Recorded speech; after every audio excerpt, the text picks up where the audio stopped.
చాలా కాలం అవుతోంది మీరు కనిపించి వినిపించి. అవును. జై శ్రీరామ్. ఐసోలేట్ అయిపోయారా? మా నాన్నగారు పోవడం వెంటనే మా అమ్మగారు వెళ్ళిపోయారు. 2 years 3 yearsగా అదే పూర్తయిపోయింది. పేరెంట్స్ దగ్గర నుంచి ఎప్పుడైనా మిస్సింగ్ ఫీలింగ్ అనేది ఉండేదా? మా అమ్మ నన్ను బాగా ఇన్సిస్ట్. ఇప్పుడు మా అమ్మ లేదు, నాకు మా అమ్మ అంటే చాలా ప్రాణం ఇప్పటికీ. మిమ్మల్ని ఎందుకు ఒక సన్యాసిగా మార్చాలి అనుకున్నారు? ఆవిడ చాలా లోపల ఒక, కానీ నాకు ఇష్టం లేదు సన్యాసము, ఈ మార్గము అస్సలు ఇంట్రెస్ట్ లేదు. ఆయన నాకు అమ్మ కంటే 100 రెట్లు ఎక్కువ ఇష్టమైపోయారు. ఆయన బాల్యం నుంచి డైరెక్ట్ గా సన్యాసాశ్రమంలోకి వెళ్ళిపోయారు. ఎప్పుడైనా అనిపించిందా వై ఐఎమ్ లైక్ దిస్? మా అమ్మతో నేను యుద్ధం చేశాను. ఇప్పుడు ఒక ఏజ్లో నన్ను పెళ్లి చేసుకోవద్దన్న ఏంటి ఈ లాజిక్ ఏంటి? చాలా వరకు ఆశ్రమాలు ఉన్నారు, అక్కడ ఉన్నటువంటి పీఠాధిపతులు ఉన్నారు, వాళ్ళ దగ్గరికి వెళ్ళి ప్రతిరోజు ప్రవచనాలు వినడం, వాళ్ళు మీడియేటర్ల లాగా ఉన్నారా? నా దృష్టిలో ప్రవచనాల వల్ల దేవుడు దైవత్వాన్ని పొందడం అనేది కరెక్ట్. బాగా చెప్పడం ఏముంది, అది ఇన్ఫర్మేషనే. ఈ సమాజంలో సన్యాసికి పని ఏంటి చెప్పండి నాకు. సమాజం కోసం కాదా సన్యాసి ఉంది? ఈ సమాజానికి వీళ్ళ పర్పస్ ఏంటనేది తెలియాలి. ఏ కాలంలో నేను కోవిడ్ వచ్చినప్పుడు కూడా ఫుడ్ తోటే చాలా కంట్రోల్ చేశాను అందరికీ, మెడిసిన్స్ వాడలేదు. దానికి ఇంకో కారణం కూడా ఏంటంటే ఇది నిత్యాగ్నిహోత్ర అని ఒకటి, నేను ఇలా రకరకాల వాటి మీద నేను అంటే ఎప్పుడు రీసెర్చ్ చేస్తూ చేస్తూ చేస్తూ ఉంటాను. కోవిడ్ టైంలో మనకందరికీ శానిటైజర్ వాడాలని చెప్పారు. నాకు ఒక క్వశ్చన్, ఏం చేయలేదు, అందుకని ఇది కనిపెట్టాను. నిత్యాగ్నిహోత్ర ఇది వెలిగించి పెడితే ఇది పూర్తిగా హెర్బ్స్, ఇళ్ళంతా శానిటైజ్ చేస్తుంది. దీని మీద నేను 6 సంవత్సరాలు చాలా చాలా చాలా కృషి చేసి అలా డిజైన్ చేసి చేశాను. సో మహాశక్తి యజ్ఞం ఏంటి, ఏం చేస్తున్నారు అందులో? ఇది ఒక అపురూపమైనటువంటి ప్రయోగం. అసలు ఈ తరతమ భేదాలు లేకుండా ఒక స్త్రీమూర్తి అది కట్టుకోగానే అమ్మవారిలాగా మారాలి, కనపడాలి. ఇంకా ఆవిడ వెనక ఏది కనపడకూడదు, నాకు అమ్మవారే కనపడాలి. సో ఇలాగ మహాశక్తి యాగంలో అనేక యాగాలు, హోమాలు, పూజలు, ఇంత కలయిక ఒక మూమెంట్ని బిల్డ్ చేస్తుంది. నేను ఎంచుకున్నది నాకు ఆధ్యాత్మిక మార్గంలో నేను ఇలా నడవాలనుకున్నప్పుడు నాకు నా గురువులు చెప్పి నేను ఫాలో అవుతాను.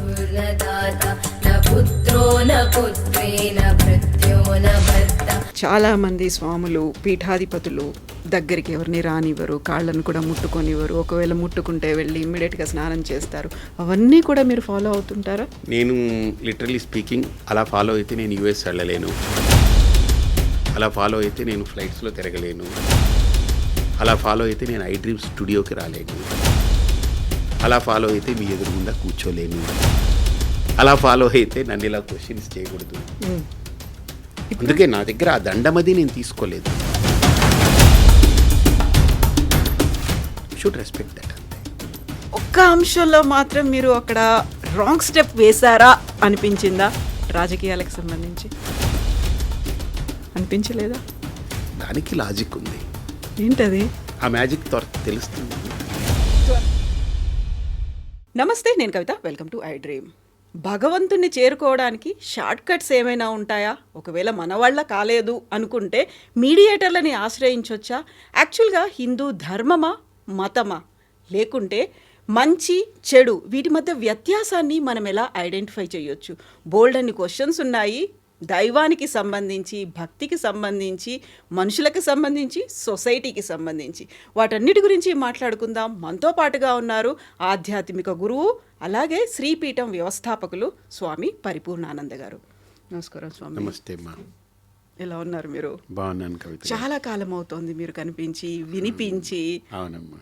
ఐసోలేట్ అయిపోయారా, లేకుంటే మీ అంతటి మీరు మీకు చేయాల్సినటువంటి కార్యక్రమాలు ఇవన్నీ కూడా సెపరేట్గా చేసుకుంటున్నారు? అంటే బేసిక్లీ నాకు కొన్ని ప్రాజెక్ట్స్ ఉన్నాయి, పెండింగ్ ప్రాజెక్ట్స్, అవన్నీ వర్క్ చేస్తున్నాను, ఫోకస్ చేస్తున్నాను దాని మీద.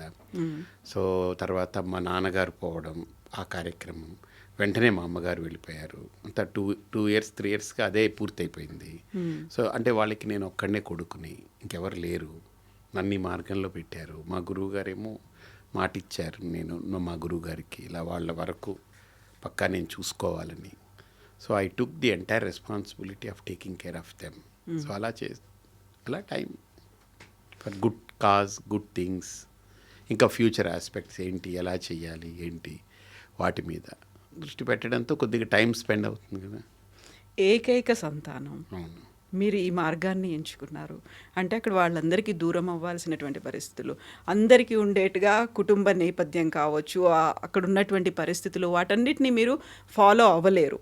ఇంకొక మార్గాన్ని ఎంచుకున్నారు కాబట్టి మీకంటూ మళ్ళీ ఒక సిస్టమ్ని డెవలప్ చేసుకున్నారు, ఒక శ్రీపీఠాన్ని ఏర్పాటు చేసుకున్నారు, ఒక ధర్మ ప్రచారం కోసం ఉన్నారు, ప్రవచనకర్తగా ఉన్నారు, ఇన్ని చేస్తున్నారు.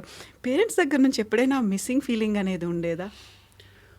మా అమ్మ నన్ను బాగా ఇన్సిస్ట్ చేసి ఈ పాత్రలో ఉండాలని ఆవిడ డిటర్మిన్డ్గా మార్చింది. ఇది ఆవిడ డిటర్మినేషన్, ఇది ఆవిడ డెసిషన్ ఇది.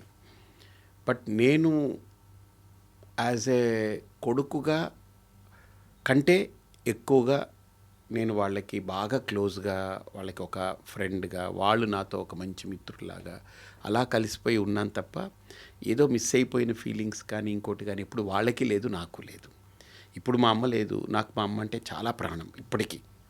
అంటే సన్యాసినైనా నేను చెప్పుకుంటా, మా అమ్మే నా ప్రాణం. మా అమ్మ లేకపోతే నేను లేను. అంటే సహజంగా బయలాజికల్ మదరే కాదు, ఆవిడ నన్ను స్పిరిచువల్గా ఈరోజు పరిపూర్ణానందంగా నిలబెట్టింది ఆవిడ ఫస్ట్. తర్వాత నా గురువు. మా నాన్నగారు ఏంటంటే మా అమ్మకి పూర్తిగా సహకరించేవారు అంతే. సో ఆయన he never interfered in to her thoughts. ఆయన ఎప్పుడు ఇంటర్ఫియర్ అవ్వలేదు. మా అమ్మ డెసిషన్ రైట్ అనుకుని వదిలేసేవారు. సో కాబట్టి మా అమ్మ లేకపోతే నేను లేను కదా. సో కాబట్టి నాకు మొట్టమొదటి గురువు నా తల్లి నన్ను ఈ మార్గంలో పెట్టింది. తర్వాత నా గురువు దయానంద స్వామీజీ, వారి వల్ల ఈరోజు ఇలా ఉన్నాను. కాబట్టి నాకు మోర్ దెన్ అమ్మ అనే దానికంటే ఏదో ఒక అమ్మవారి రూపమేమో ఆవిడ నన్ను ఈ దారిలో పెట్టడానికి. ఆవిడ నన్ను ఇలా కడుపులో మోసి నన్ను కని ఇలా చేసింది నేను అనుకుంటాను. అది పరిపూర్ణానంద ఎవరు పెట్టారు ఈ పేరు? మా గురువు గారు. అంతకుముందు నా పేరు మా ఇంట్లో మా అమ్మగారు వాళ్ళు కళాధర్ అని పిలిచేవారు. నా పేరు అది కళాధర్ అని. ఆ తర్వాత కంప్లీట్గా అమ్మ మిమ్మల్ని పిలవాలి అంటే ఎలా పిలిచేవాళ్ళు? నన్ను రాజా అని పిలుస్తుంది, అంటే బిడ్డ అని పిలుస్తుంది ఇప్పటికీ. ఇప్పుడుంటే అదే పిలిచేది, పోయేటప్పుడు కూడా అదే పిలిచే వెళ్ళింది ఆవిడ. నన్ను ఎప్పుడు స్వామీజీ అని కానీ పరిపూర్ణానంద అని కానీ ఏమన్నది ఎప్పుడు అనలేదు. నేను కోరుకోను కూడా. మా అమ్మ నోట్లో నేను అదే. మా గురువు గారు కూడా నన్ను ఎప్పుడు స్వామీజీ అనరు, నన్ను రాజా అని పిలుస్తారు. ఆయనకి ఇష్టం అలాగా. అంటే చిన్నవాడిని ఆయన దగ్గర. మా అమ్మకి ఇప్పటికీ నేను బిడ్డనే కదా. ఢిల్లీకి రాజైనా తల్లికి బిడ్డే అని అంటే సామెత ఉంది కదా. ఎవరు ఎంత పెద్దోడైనా తల్లే కదా. ఆదిశంకర్లు అంతటి వారే తల్లికి అంత ఆ స్థానం ఇచ్చారని అంటే తల్లికి మించింది ఏముంది నా దృష్టిలో. అందులో మా అమ్మ ఎస్పెషల్లీ ఒక బయలాజికల్గా కానీ ఏదో అలాగా డబ్బులు ఇచ్చాము, ఆస్తి ఇచ్చాము, అది ఇచ్చామని కాకుండా నాకు ఏమీ ఇవ్వలేదు, కానీ నన్ను పరిపూర్ణానందంగా నిలబెట్టింది ఆవిడ. She is not just mother for me, నాకు అమ్మవారు ఆవిడ అంతే. ఆ దృష్టిలో నేను అది చూస్తాను. అది ఇప్పుడు మనం భౌతికంగా ఆలోచించాలి అనుకుంటే ఏ ఫ్యామిలీలో అయినా ఒక్కరే సంతానం ఉన్నారు, అందులోనూ అబ్బాయి ఉన్నాడు అంటే ఆవిడ కళ్ళు లేదు. నేను అదే అడగబోతున్నాను. నేను అది విన్నాను, అది నిజమేనా ఏంటి? 100%. నేను పుట్టడానికి జస్ట్ ఒక 1.5 year ముందు ఆవిడకి she lost her sight completely. ఏమైంది? ఆవిడకి రెటినిటిస్ పిగ్మెంటోసా అని, ఆర్పి అని, అంటే రెటినా కట్ అయిపోయింది, ఆవిడకి డిస్ఫంక్షన్ అయింది. ఇక దాంతో ఆ విజువల్స్ లోపలికి క్యారీ అవ్వదు. మిమ్మల్ని చూసుకోలేదు తను ఎప్పుడు? నన్ను ఇప్పుడు తడిమే చూస్తుంది, ఎప్పుడు నా ముక్కు నా కళ్ళలా తడుముకుంటుంది. నేను ఎప్పుడైనా బయట నుంచి వెళ్ళి ఏదైనా లాంగ్ ట్రిప్ వెళ్ళి ఒక 2 నెలలు 3 నెలలు వెళ్ళిపోతే నేను రోజు ఫోన్ చేస్తాను, ఏం తిన్నావు, ఎలా ఉన్నావు అని. వెళితే ఆవిడ దగ్గర పడుకుంటా నేను. నువ్వు సన్యాసివి, నువ్వు పడుకోకూడదు అంటుంది. నేనంటాను సన్యాసిగా పడుకోను, నేను కొడుగ్గా పడుకుంటాను, నాకు హక్కు ఉందని అంటాను. నువ్వు ఎప్పుడు కొడుగ్గా ఉంటావు, ఎప్పుడు సన్యాసిగా ఉంటావు అని అడుగుతుంది. సో అలాగే ఆవిడ చాలా బ్రెయినీ, చాలా ఇంటెలిజెంట్, ఆవిడ వెరీ షార్ప్. ఆవిడ తెలుగు ఒక లెక్చరర్గా పనిచేసింది ఆవిడ. చాలా హార్డ్ వర్కింగ్ పర్సన్, నిజాయితీగా అలా నిబద్ధతగా ఉంది ఆవిడ. నిజాయితీ ఎలాంటిదంటే నాకు సంస్కారం. ఆశ్రమంలో వాళ్ళు లాస్ట్ ఫేజ్ ఆఫ్ లైఫ్ ఆశ్రమంలో స్పెండ్ చేశారు ఒక 5 ఏళ్ళు. ఆవిడ దాచుకున్న డబ్బులో ప్రతి నెల బ్యాంకు నుంచి వచ్చే వడ్డీ మొత్తం డబ్బులు ఆశ్రమానికి కట్టి ఆవిడ బతికారు అక్కడ, ఊరికినే ఉండాలని.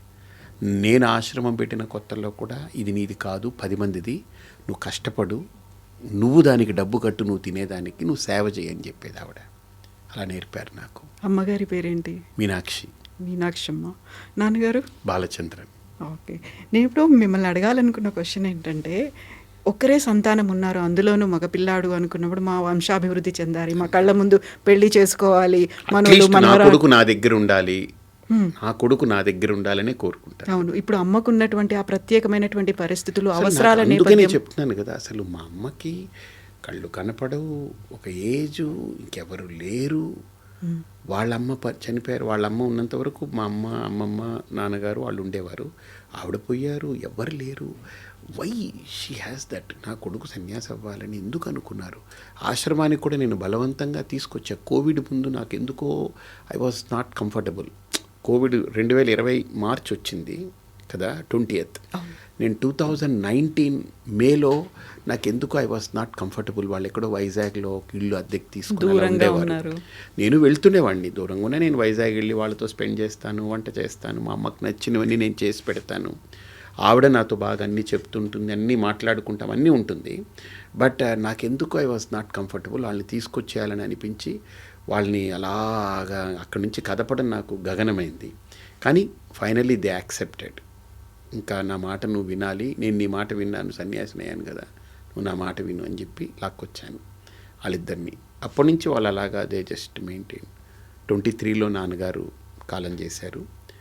ఆవిడ 24లో వెళ్ళాలి, కానీ ఆవిడ స్ట్రాంగ్ పర్సనాలిటీ. నేను 25 ఉత్తరాయణం వచ్చే వరకు వెయిట్ చేయాలండి. డాక్టర్లు అందరూ పల్స్ లేదు, ఇవిడ ఎలా బతుకుతుందని చెప్పారు. 94 days అలా ఉన్నింది ఆవిడ. అక్కడే శ్రీపీఠం దగ్గరే ఉంది. శ్రీపీఠంలోనే అలా ఉండి రోజు వేదిక్ చాంటింగ్ వినడం, రోజు ఆ మంత్రం అయిపోయిన తర్వాత ఆ తీర్థం తీసుకొస్తే తీసుకోవడం, నేను వండి రోజు నేను తినిపించేవాడిని, ఆవిడకి ఫుడ్ పెట్టాను. నాకు గొప్ప అదృష్టం ఇచ్చింది మా అమ్మ. ఆవిడ రుణం తీర్చుకోలేం కానీ ఎంతో కొంత నేను అన్నీ వదిలేసి ఆవిడతోటి ఉన్నా. నేను ఆవిడ పక్కన పడుకునేవాడిని, ఆవిడకి కాళ్ళు ఒత్తేవాడిని, ఆవిడకి అన్నీ చూసుకునేవాడిని, కబుర్లు చెప్పేవాడిని, అన్నీ చేసేవాడిని. సో మీరు ఇప్పుడు అమ్మగారి కోరిక మీదకు సన్యాసి అయినప్పటికీ వాళ్ళిద్దరూ దూరమైన తర్వాత ఉత్తర క్రియలు చేయాల్సినవి ఉంటాయి. అది మీరే చేశారు? అంటే ఉత్తర క్రియలు చేయక్కర్లేదు, కాకపోతే ఉత్తర క్రియలు చేయించాను. వేరే వ్యక్తిని నిమిత్తంగా వాళ్ళు ఉండి చేస్తారు. అది అంటే సన్యాసిగా కొన్ని కర్మలు ఉండవు కదా, ఆ కర్మలు ఉండవు కాబట్టి వాళ్ళకి అందాలి కదా అవి.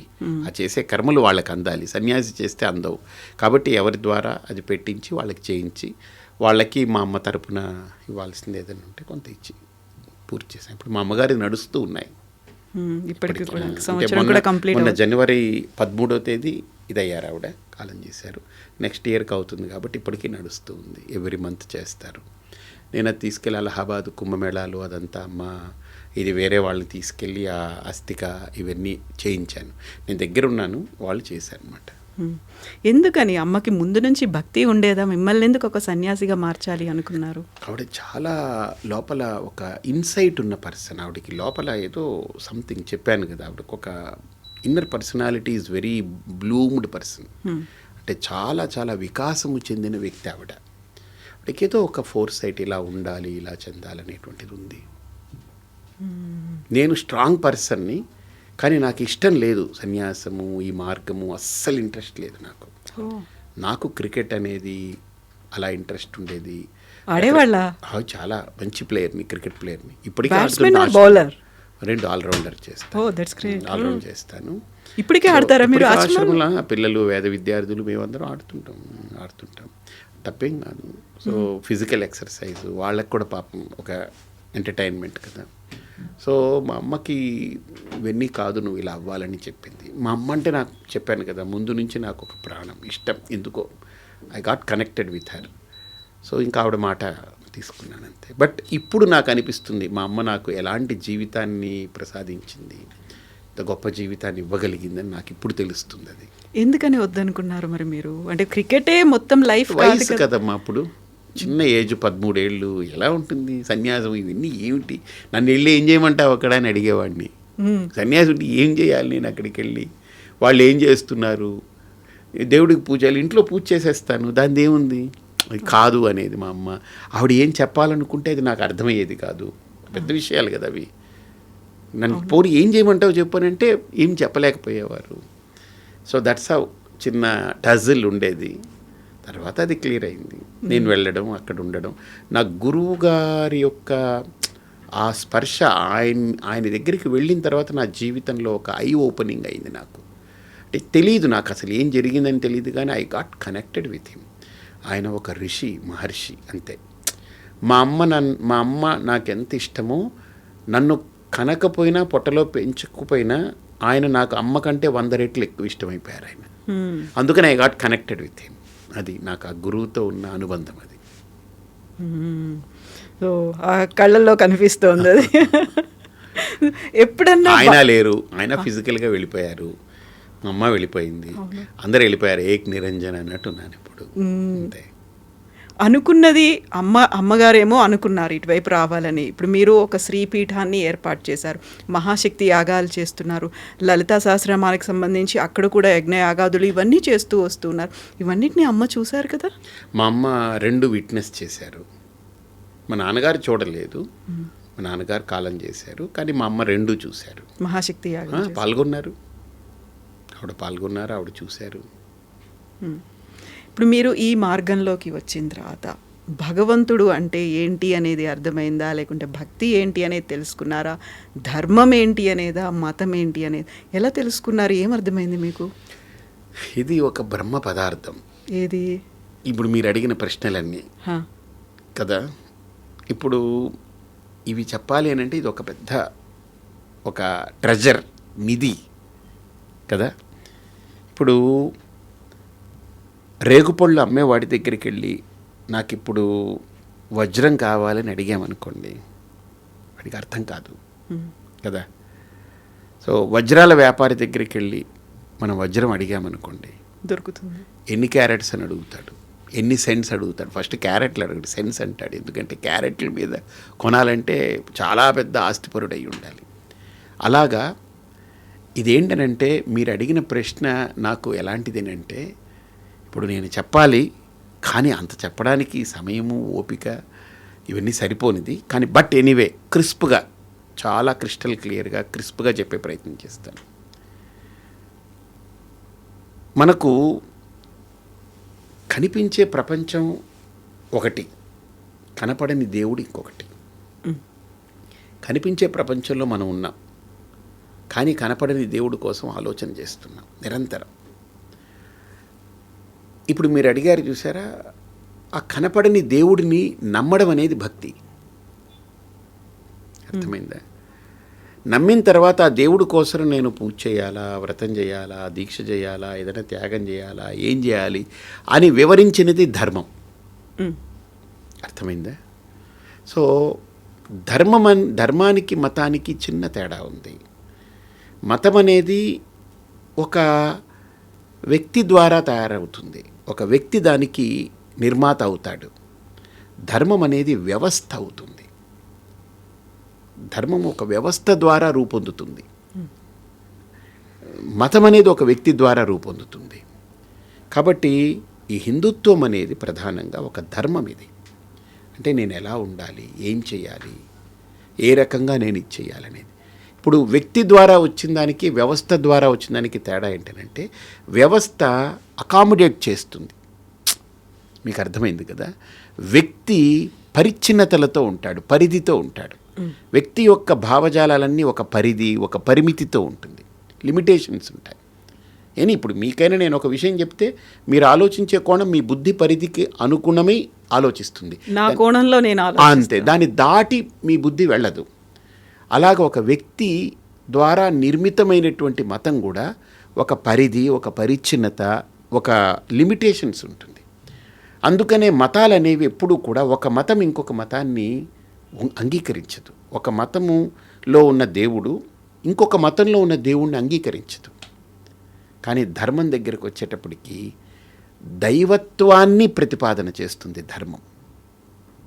సో కాబట్టి ఇక్కడ వీడు దేవుడు కాదని చెప్పదు, అకామిడేట్ చేస్తుంది కదా. కాబట్టి మన భారతీయ సనాతన ధర్మం దగ్గరికి వచ్చేటప్పటికి ఇది భారతీయ సనాతన మతం కాదు, భారతీయ సనాతన ధర్మం. అందుకనే మతం అంటే పొరపడతాం మనం. పొరపాట్లు ఉంటాయి, దాంట్లో పొరపచ్చాలు ఉంటాయి, పరిధులు ఉంటాయి, పరిచ్ఛిన్నతలు ఉంటాయి.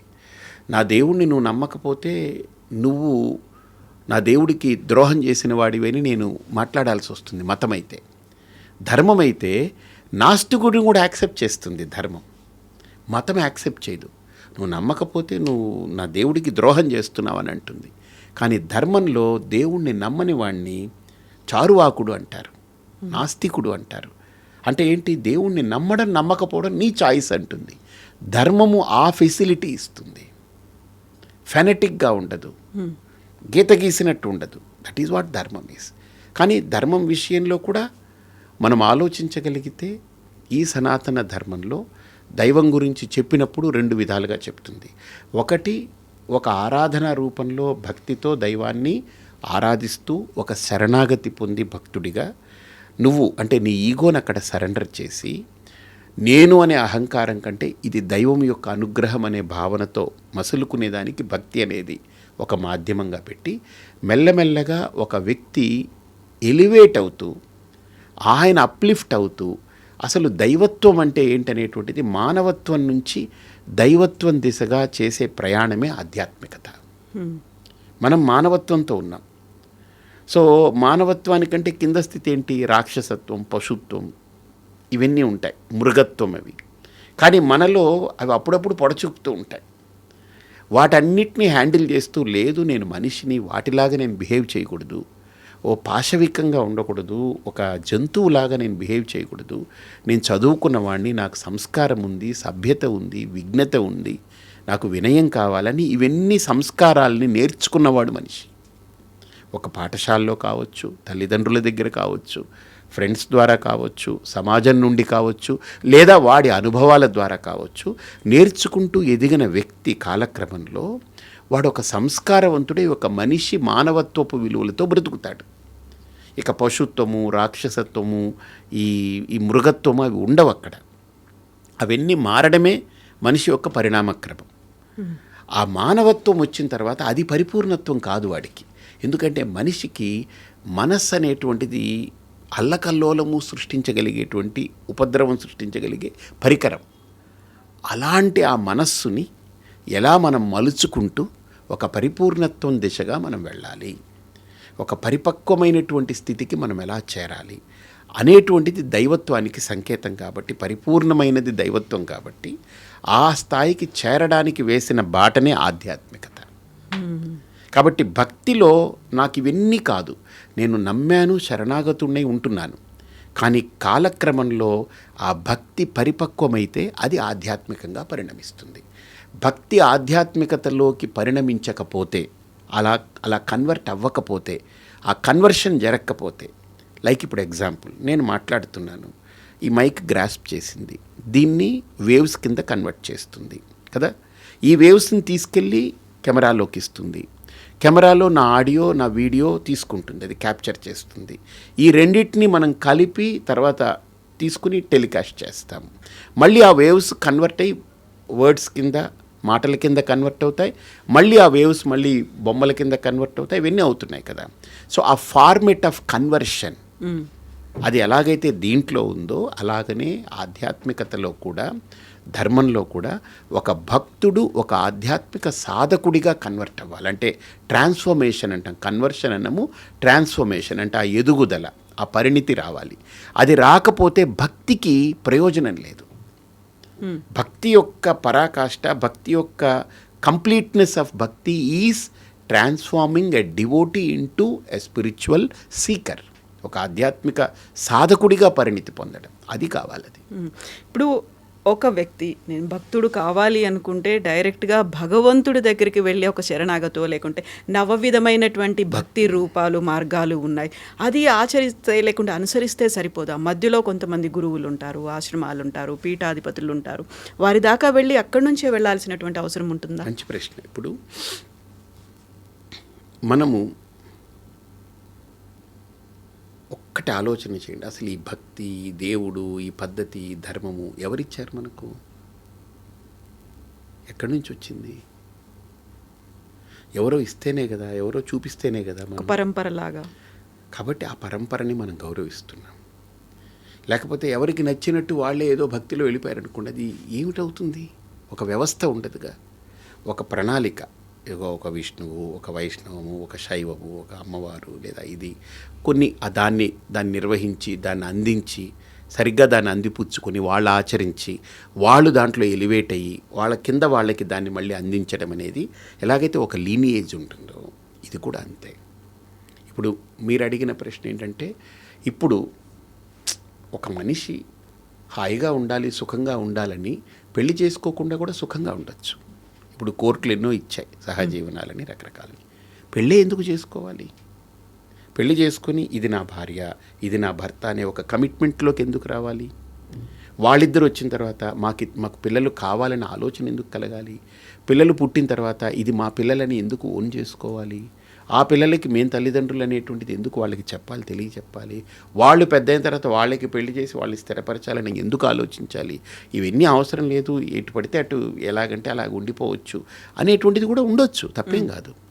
అలా ఉండకూడదనేది మన సుప్రీంకోర్టులన్నీ కూడా హాయిగా ఉండొచ్చు అని చెప్పేస్తున్నాయి. కానీ ఇది ఎందుకు కావాలి? ఈ వ్యవస్థ ఎందుకు? అలా ఉండొచ్చు అని చెప్పినప్పుడు అలానే ఉండిపోవచ్చు కదా, ఈ వ్యవస్థ ఎందుకు? అవసరం లేదు కదా. మరి దీని విలువేంటి? దీనికి ఏదో ఒక ఇది ఉంది కదా. నేను ఒక భావుకథ మీకు చెప్తాను. చాలా గొప్ప భావుకథ, ఇది అందరికీ తెలియాలి. ఇది నేను జొన్నవిత్తుల రామలింగేశ్వరరావు గారు కూర్చున్నప్పుడు ఆయన నేను చర్చించుకుంటున్నప్పుడు మా మధ్యలో చర్చలో వచ్చినటువంటి ఒక భావుకథ. ఒక ఆటవీకుడు పాపం వాడు జంతువుల నుంచి వాడు రక్షించుకునేదానికి ప్రయత్నం చేస్తూ బతుకుతున్నాడు. ఏదో దొరికింది కొట్టుకొని తింటున్నాడు, బతుకుతున్నాడు. వాడికి శారీరకంగా బయలాజికల్ నీడ్ కలిగింది. ఒక సెక్షువల్ స్టింజ్ వచ్చింది అనుకోండి, స్టింగ్.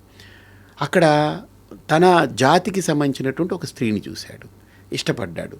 అది సుకుమారంగా, అందంగా, మంచిగా కనపడింది. వీడు దానితో కలిశాడు.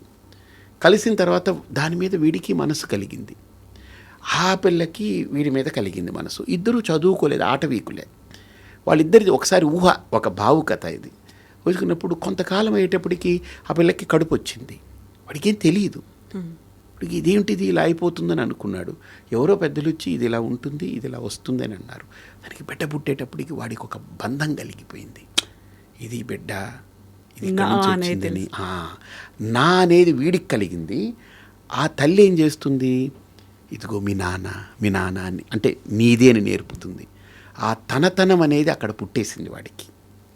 పుట్టి ఇప్పుడు ఈ తల్లికి ఈ బిడ్డకి వీడు రక్షకుడు అవుతున్నాడు. ఏ జంతువు వీళ్ళని ఇబ్బంది పెట్టకూడదు, వీళ్ళకి ఆహారం నేను కొట్టుకొచ్చి పెట్టాలి, నా పెళ్ళం కష్టపడకూడదు, కూర్చోవాలి, నా బిడ్డను అది బాగా సాకాలి, ఆలోచనలన్నీ మెల్లగా పుట్టి ఎవాల్వ్ అవుతూ ఒక మనిషిగా ఎలా వచ్చాడంటే ఆఖరికి ఇది నా భార్య, ఇది నా బిడ్డ అని. అది మా నాన్న చూసావా ఎంత కష్టపడుతున్నాడో, మా నాన్న మా కోసం బయటికి వెళ్ళి మృగాల్ని వాటిని ఎదుర్కొని ఆయన రక్షించుకుని మళ్ళీ ఫుడ్ పట్టుకొచ్చి మా అమ్మకి నాకు పెడుతున్నాడు అని బిడ్డ అనుకుంటుంది. మా నాన్న గ్రేట్ అనుకుంటుంది. ఆ భార్య ఏమనుకుంటుంది? నా భర్త బయటికి వెళ్ళి మేము బాగుండాలని ఎంతో చేస్తున్నాడు అనుకుంటుంది. దానికి ఒక గ్రేట్నెస్ ఉంటుంది. వీడేమనుకుంటాడు? నాకు అందమైనటువంటి ఒక స్త్రీ దొరికింది, ఒక మల్లెపూ లాంటి ఒక పుష్పం లాంటిది, ఎంత సుకుమారంగా ఉంది, ఎంత అందంగా ఉంది, నా కోసం ఎంతో సుఖాన్ని ఇస్తుంది, అది ఎంత కష్టపడుతుంది, నాకు బిడ్డనిచ్చింది, 12 బిడ్డని, ఇది నాది అని వాడు ఫీల్ అవుతాడు. అంటే ఇవన్నీ ఫీలింగ్స్ ఉన్నాయి కదా, భావనలు. ఇష్టం వచ్చినట్టు ఉండిపోతే ఈ ఫీలింగ్స్ ఎక్కడ రావు కదా, అంతా డ్రైకి వెళ్ళిపోతుంటుంది కదా. ఏదో బాత్రూమ్కి వెళ్ళి టాయిలెట్కి వెళ్ళి వాష్ చేసుకుని ఫ్లష్ చేసుకున్నట్టుగా it's if you just want to have a just sexual life, it's a just sexual life, right? అది కూడా ఒక టాయిలెట్కి వెళ్ళి వచ్చినట్టే అవుతుంది కదా. ఈ ఫీల్ ఎక్కడుంది? ఇది అది గృహస్థాశ్రమంలో ఉంది. ఒక భార్య భర్త ఆ ఓనింగ్లో కదా. లేదు ఎలా పడితే ఇప్పుడు కాఫీ షాప్కి వెళ్ళాం, కాఫీ తాగేసాం, పక్కన పడేసాం, డబ్బులు పే చేసాం వచ్చినట్టుగా ఇదేదో ఒక రిలేషన్షిప్ అనేది అది కాదు కదా. ఇట్స్ జస్ట్ ఒక క్యాజువల్గా వెళ్ళిపోయేది కాదు కదా, ఇది ఒక ఫీల్తో కూడుకున్నది కదా. ఈ ఫీలింగ్స్కి మనిషికే కదా ఉంది. ఇప్పుడు జంతువుల్లో ఆ ఫీలింగ్స్తో సంబంధం లేదు, అది ఇంటరాక్ట్ అవుతాయి, అయిపోతుంది. దానికి కడుపు వచ్చిన తర్వాత మగది పట్టించుకోదు, ఆడది పట్టించుకోదు, అది డెలివరీ చేసేస్తుంది. పిల్లలు కొద్దిగా పెద్దవగానే ఆ పిల్లల్ని దగ్గరికి కూడా రానివ్వదు, అది పొడిచి బయటికి తన్నేస్తుంది, తోసేస్తుంది. అది ఇంకా 1 year తర్వాత పాలు మానేసిన తర్వాత తల్లితనం కూడా ఉండదు దాని మీద, దానికి మా అమ్మ అనేది ఉండదు. అది మళ్ళీ పెద్ద అయిపోయి మొగదనుకోండి, అది తల్లితోటే అది క్రాస్కి వెళ్తుంది. బట్ అది జంతువు నీతి అది కదా. కానీ ఇక్కడ మానవులకి ఆ నీతి కాదు కదా. మానవుడిగా మనం చదువుకున్నాము, ఇంత జంతువుల కంటే విలక్షణం అంటున్నాము, జంతువుల కంటే చాలా డిఫరెంట్ అంటున్నాము. కానీ అన్నిట్లో జంతువు కంటే విలక్షణం అంటున్నాం, కొన్నిట్లో మనం జంతువుల కంటే ఇంకా కూడా ఫ్రీగా ఉండొచ్చు అనుకుంటున్నామని అంటే ఎక్కడ మనిషికి ఎక్కడో రిపేర్ చేయాలి, ఎక్కడో సంథింగ్ ఏదో రిపేర్ చేయాల్సినవి ఉన్నాయి కొన్ని. I'm not obstructing or I'm not criticising, I'm making them feel. ఈ ఫీలింగ్స్కి, ఎమోషన్స్కి, వీటికి ప్లేస్ లేకుంటే ఒక డ్రై కదా, వాట్స్ ఎ థింగ్. నేను ఏదో ఒకటి తిన్నాను, టిష్యూ పేపర్ ఉంది, తుడిచి అవతల పారేస్తాను. అది కూడా అంతే, ఆ రిలేషన్షిప్ కూడా అలానే ఉంటుంది. Like you just handle tissue paper and just wipe it out and throw it out. అది మేము మాట్లాడుకుంటున్నప్పుడు కలిగిందనమాట. కాబట్టి అమ్మ అనేది ఒక ఫీలింగ్, నాన్న అనేది ఒక ఫీలింగ్. ఆ ఫీలింగ్ లైఫ్ లాంగ్ అలా ఉంటుంది. వాళ్ళు చనిపోయిన తర్వాత కూడా మన కల్చర్ ఏం చెప్పింది, ఆ అమ్మ నాన్న చనిపోయినా నువ్వు బ్రతికున్నంత వరకు వాళ్ళ స్మరణతో ఏదో చేస్తూ ఉండాలనేది. కాబట్టి ఇవన్నీ మనకు ఎవరు నేర్పారు, ఇవన్నీ ఎవరు చెప్పారు? ఒక గురువు అనేవాడు లేకపోతే ఈ దిక్కెక్కడిది మనకు? Google is good, no problem. కానీ గురువు ప్లేస్ని భర్తీ చేయలేదు. కానీ గూగుల్ ప్లేస్ని భర్తీ చేయొచ్చు. ఎందుకంటే గూగుల్ లేనప్పుడు కూడా గురువు ఉన్నాడు. ఇప్పుడు ఇన్ని మాట్లాడిన తర్వాత మీ గురించి మళ్ళీ ఇంకొక పర్సనల్ క్వశ్చన్ అడగచ్చు. ఇప్పుడు మన గృహస్థాశ్రమం గురించి చెప్పిన తర్వాత మీరు బాల్యం నుంచి డైరెక్ట్గా సన్యాసాశ్రమంలోకి వెళ్ళిపోయారు. మధ్యలో ఉన్నటువంటి ఈ ఆశ్రమాలు వీటన్నిటిని దేన్ని ఫాలో అవ్వలేదు, ఈ ఫేజుల్ని ఫాలో అవ్వలేదు. ఎప్పుడైనా అనిపించిందా వై ఐఎమ్ లైక్ దిస్? అనిపించింది. ఎందుకు ఇలా ఇక్కడే ఉన్నాను, ఇలాగే అనిపించింది.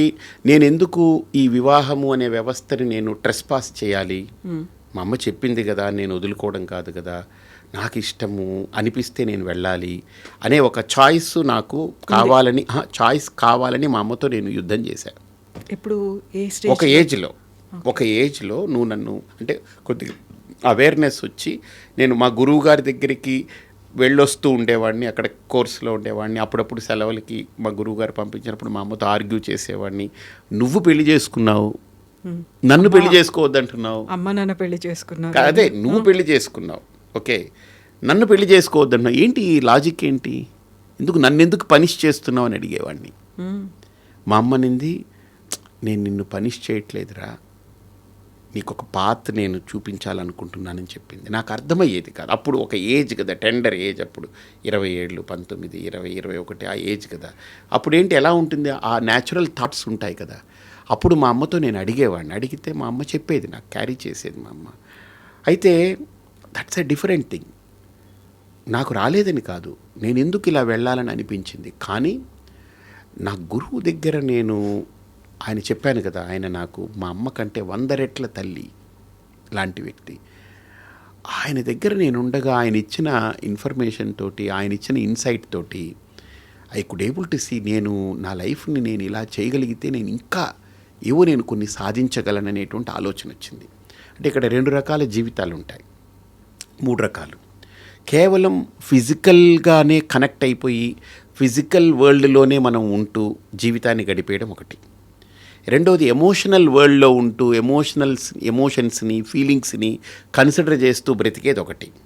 మూడోది ఇంటలెక్చువల్ వరల్డ్. అది అంటే ఒక జ్ఞానము, విజ్ఞానము ఆ స్థాయిలోకి వెళ్ళినప్పుడు మీరు గొప్ప గొప్ప సైంటిస్టులను చూస్తే ఆడికి పెళ్ళాం ఉందో కూడా తెలీదు, ఆడు తిన్నాడో కూడా తెలీదు. వాడికి ఇప్పుడు డేట్ రాసి పెడతాడు, ఎన్ని రోజులు అయిపోయిన తర్వాత చూస్తే ఈ రోజు డేట్ చూస్తే 3 నెలలు అయిపోయి ఉంటుంది. అంటే ఒక పరిశ్రమ, ఒక పరిశోధన, ఒక విచారణలో, బుద్ధిలో కనుక మనిషి బుద్ధితో ప్రయాణం చేయడం మొదలు పెడితే దేశము, కాలము, వ్యక్తులు, వస్తువులు ఏవీ కనపడవు కదా, దాన్ని దాటి వెళ్ళిపోతాడు. ఆ ఇంటలెక్చువల్, ఆ కోశర్ అలాంటిది. సో ఆ ఇంటలెక్చువల్ లేయర్లోకి మనం వెళితే ఈ ఫిజికల్ లెవెల్లో ఉండేటువంటివి మనకు చాలా తక్కువ అనిపిస్తుంటుంది. అది హిండర్ చేయదు. అది అని మనం చూస్తాం, okay this not my cup of tea, ఇది నా కప్ ఆఫ్ టీ కాదని అనుకుంటాం, రైట్? అలాగా మా గురువు గారి దగ్గరికి వెళ్ళిన తర్వాత నాకు అది రిజాల్వ్ అయింది. I need to do something else more than this. నా జర్నీ ఇది, నా జోనర్ ఇది అని నేను అలా ఎంచుకోగలిగాను. నేను దానికి ఆ వయసుతో పాటుగా గురువు దగ్గర నుంచి వచ్చినటువంటి గురువు సంస్కారం. అది గూగుల్ ఇవ్వదు కదా, అది ఎవరు ఇవ్వరు, అది ఆ గురువే ఇవ్వగలడు ఆ సంస్కారాన్ని. ఇప్పుడు మనం భక్తి, దేవుడి దగ్గరికి వెళ్ళాలి, నాకు సరైన మార్గం అంటే ప్రతి ఒక్కరూ గురువు దాకా వెళ్ళాలి అనేది కుదరదు, అక్కడ సాధ్యం కాని విషయం. కాబట్టి చాలా వరకు ఆశ్రమాలు ఉన్నారు, అక్కడ ఉన్నటువంటి పీఠాధిపతులు ఉన్నారు, వాళ్ళ దగ్గరికి వెళ్ళి ప్రతిరోజు ప్రవచనాలు వినడం, వాళ్ళు మీడియేటర్ల లాగా ఉన్నారా? నా దృష్టిలో ప్రవచనాల వల్ల దేవుడు, దైవము, దైవత్వాన్ని పొందడం అనేది కరెక్ట్ కాదు. ప్రవచనం అనేది ఒక మాధ్యమం, నన్ను ఇన్స్పైర్ చేయడం వరకే. నేను 3 స్టెప్స్లో చూస్తాను, ఇది మీకు క్లారిటీ వస్తుంది. ఒక పండితుడు కానీ, ఒక సాహితీవేత్త కానీ, లేదా ఒక స్వామీజీ కానీ, లేదా ఒక గురువు కానీ ఎవరైనా మనతో ఏదైనా కమ్యూనికేట్ చేశారంటే దట్స్ అన్ ఇన్ఫర్మేషన్ మాత్రమే, రైట్? అది నేను ఒక బుక్లో చదివి తెలుసుకున్నా, లేదా ఇంకోళ్ళతో ఇంటరాక్ట్ అయ్యి ఎవరి ద్వారా తెలుసుకున్నా, that's an information. Information need to be converted into knowledge. ఆ ఇన్ఫర్మేషన్ నా చెవులు తీసుకున్నాయి, కానీ దాని నాలెడ్జ్గా నా లోపల నేను సాధన ద్వారా నేను కన్వర్ట్ చేయాలి. ఆ knowledge need to be transformed into wisdom. ఆ విజ్డమ్ అనే స్టేటస్కి నేను చేరితేనే నా జర్నీ కంప్లీట్ అవుతుంది. Did you get my point? So information దగ్గర ఆగిపోతున్నారు. అయ్యో చాలా బాగా చెప్పేశారు ప్రవచనం, అబ్బో ఈయన చాలా బాగా చెప్పేశారు, ఆయన బాగా చెప్తారు. బాగా చెప్పడం ఏముంది, అది ఇన్ఫర్మేషనే. ఆ టైంకి నీకు సాటిస్ఫాక్షన్, కానీ నీకు లోపల నువ్వేం చేస్తున్నావు, దాన్ని తీసుకుని నువ్వేం చేస్తున్నావు, బాగా ఉంది అన్నదాన్ని నువ్వు ఎంతవరకు దాన్ని నువ్వు ఓన్ చేసుకుంటున్నావు. ఆ ఓనింగ్ నేచర్ వస్తే అది నాలెడ్జ్ కింద ట్రాన్స్ఫార్మ్ అవుతుంది. ఆ నాలెడ్జ్ని ఇంకా ఇన్డెప్త్గా నేను కనుక కాంటెంప్లేట్ చేస్తే అది విజ్డమ్ కింద ట్రాన్స్ఫార్మ్ అవుతుంది. ఆ wisdom is the ultimate step of our spiritual journey.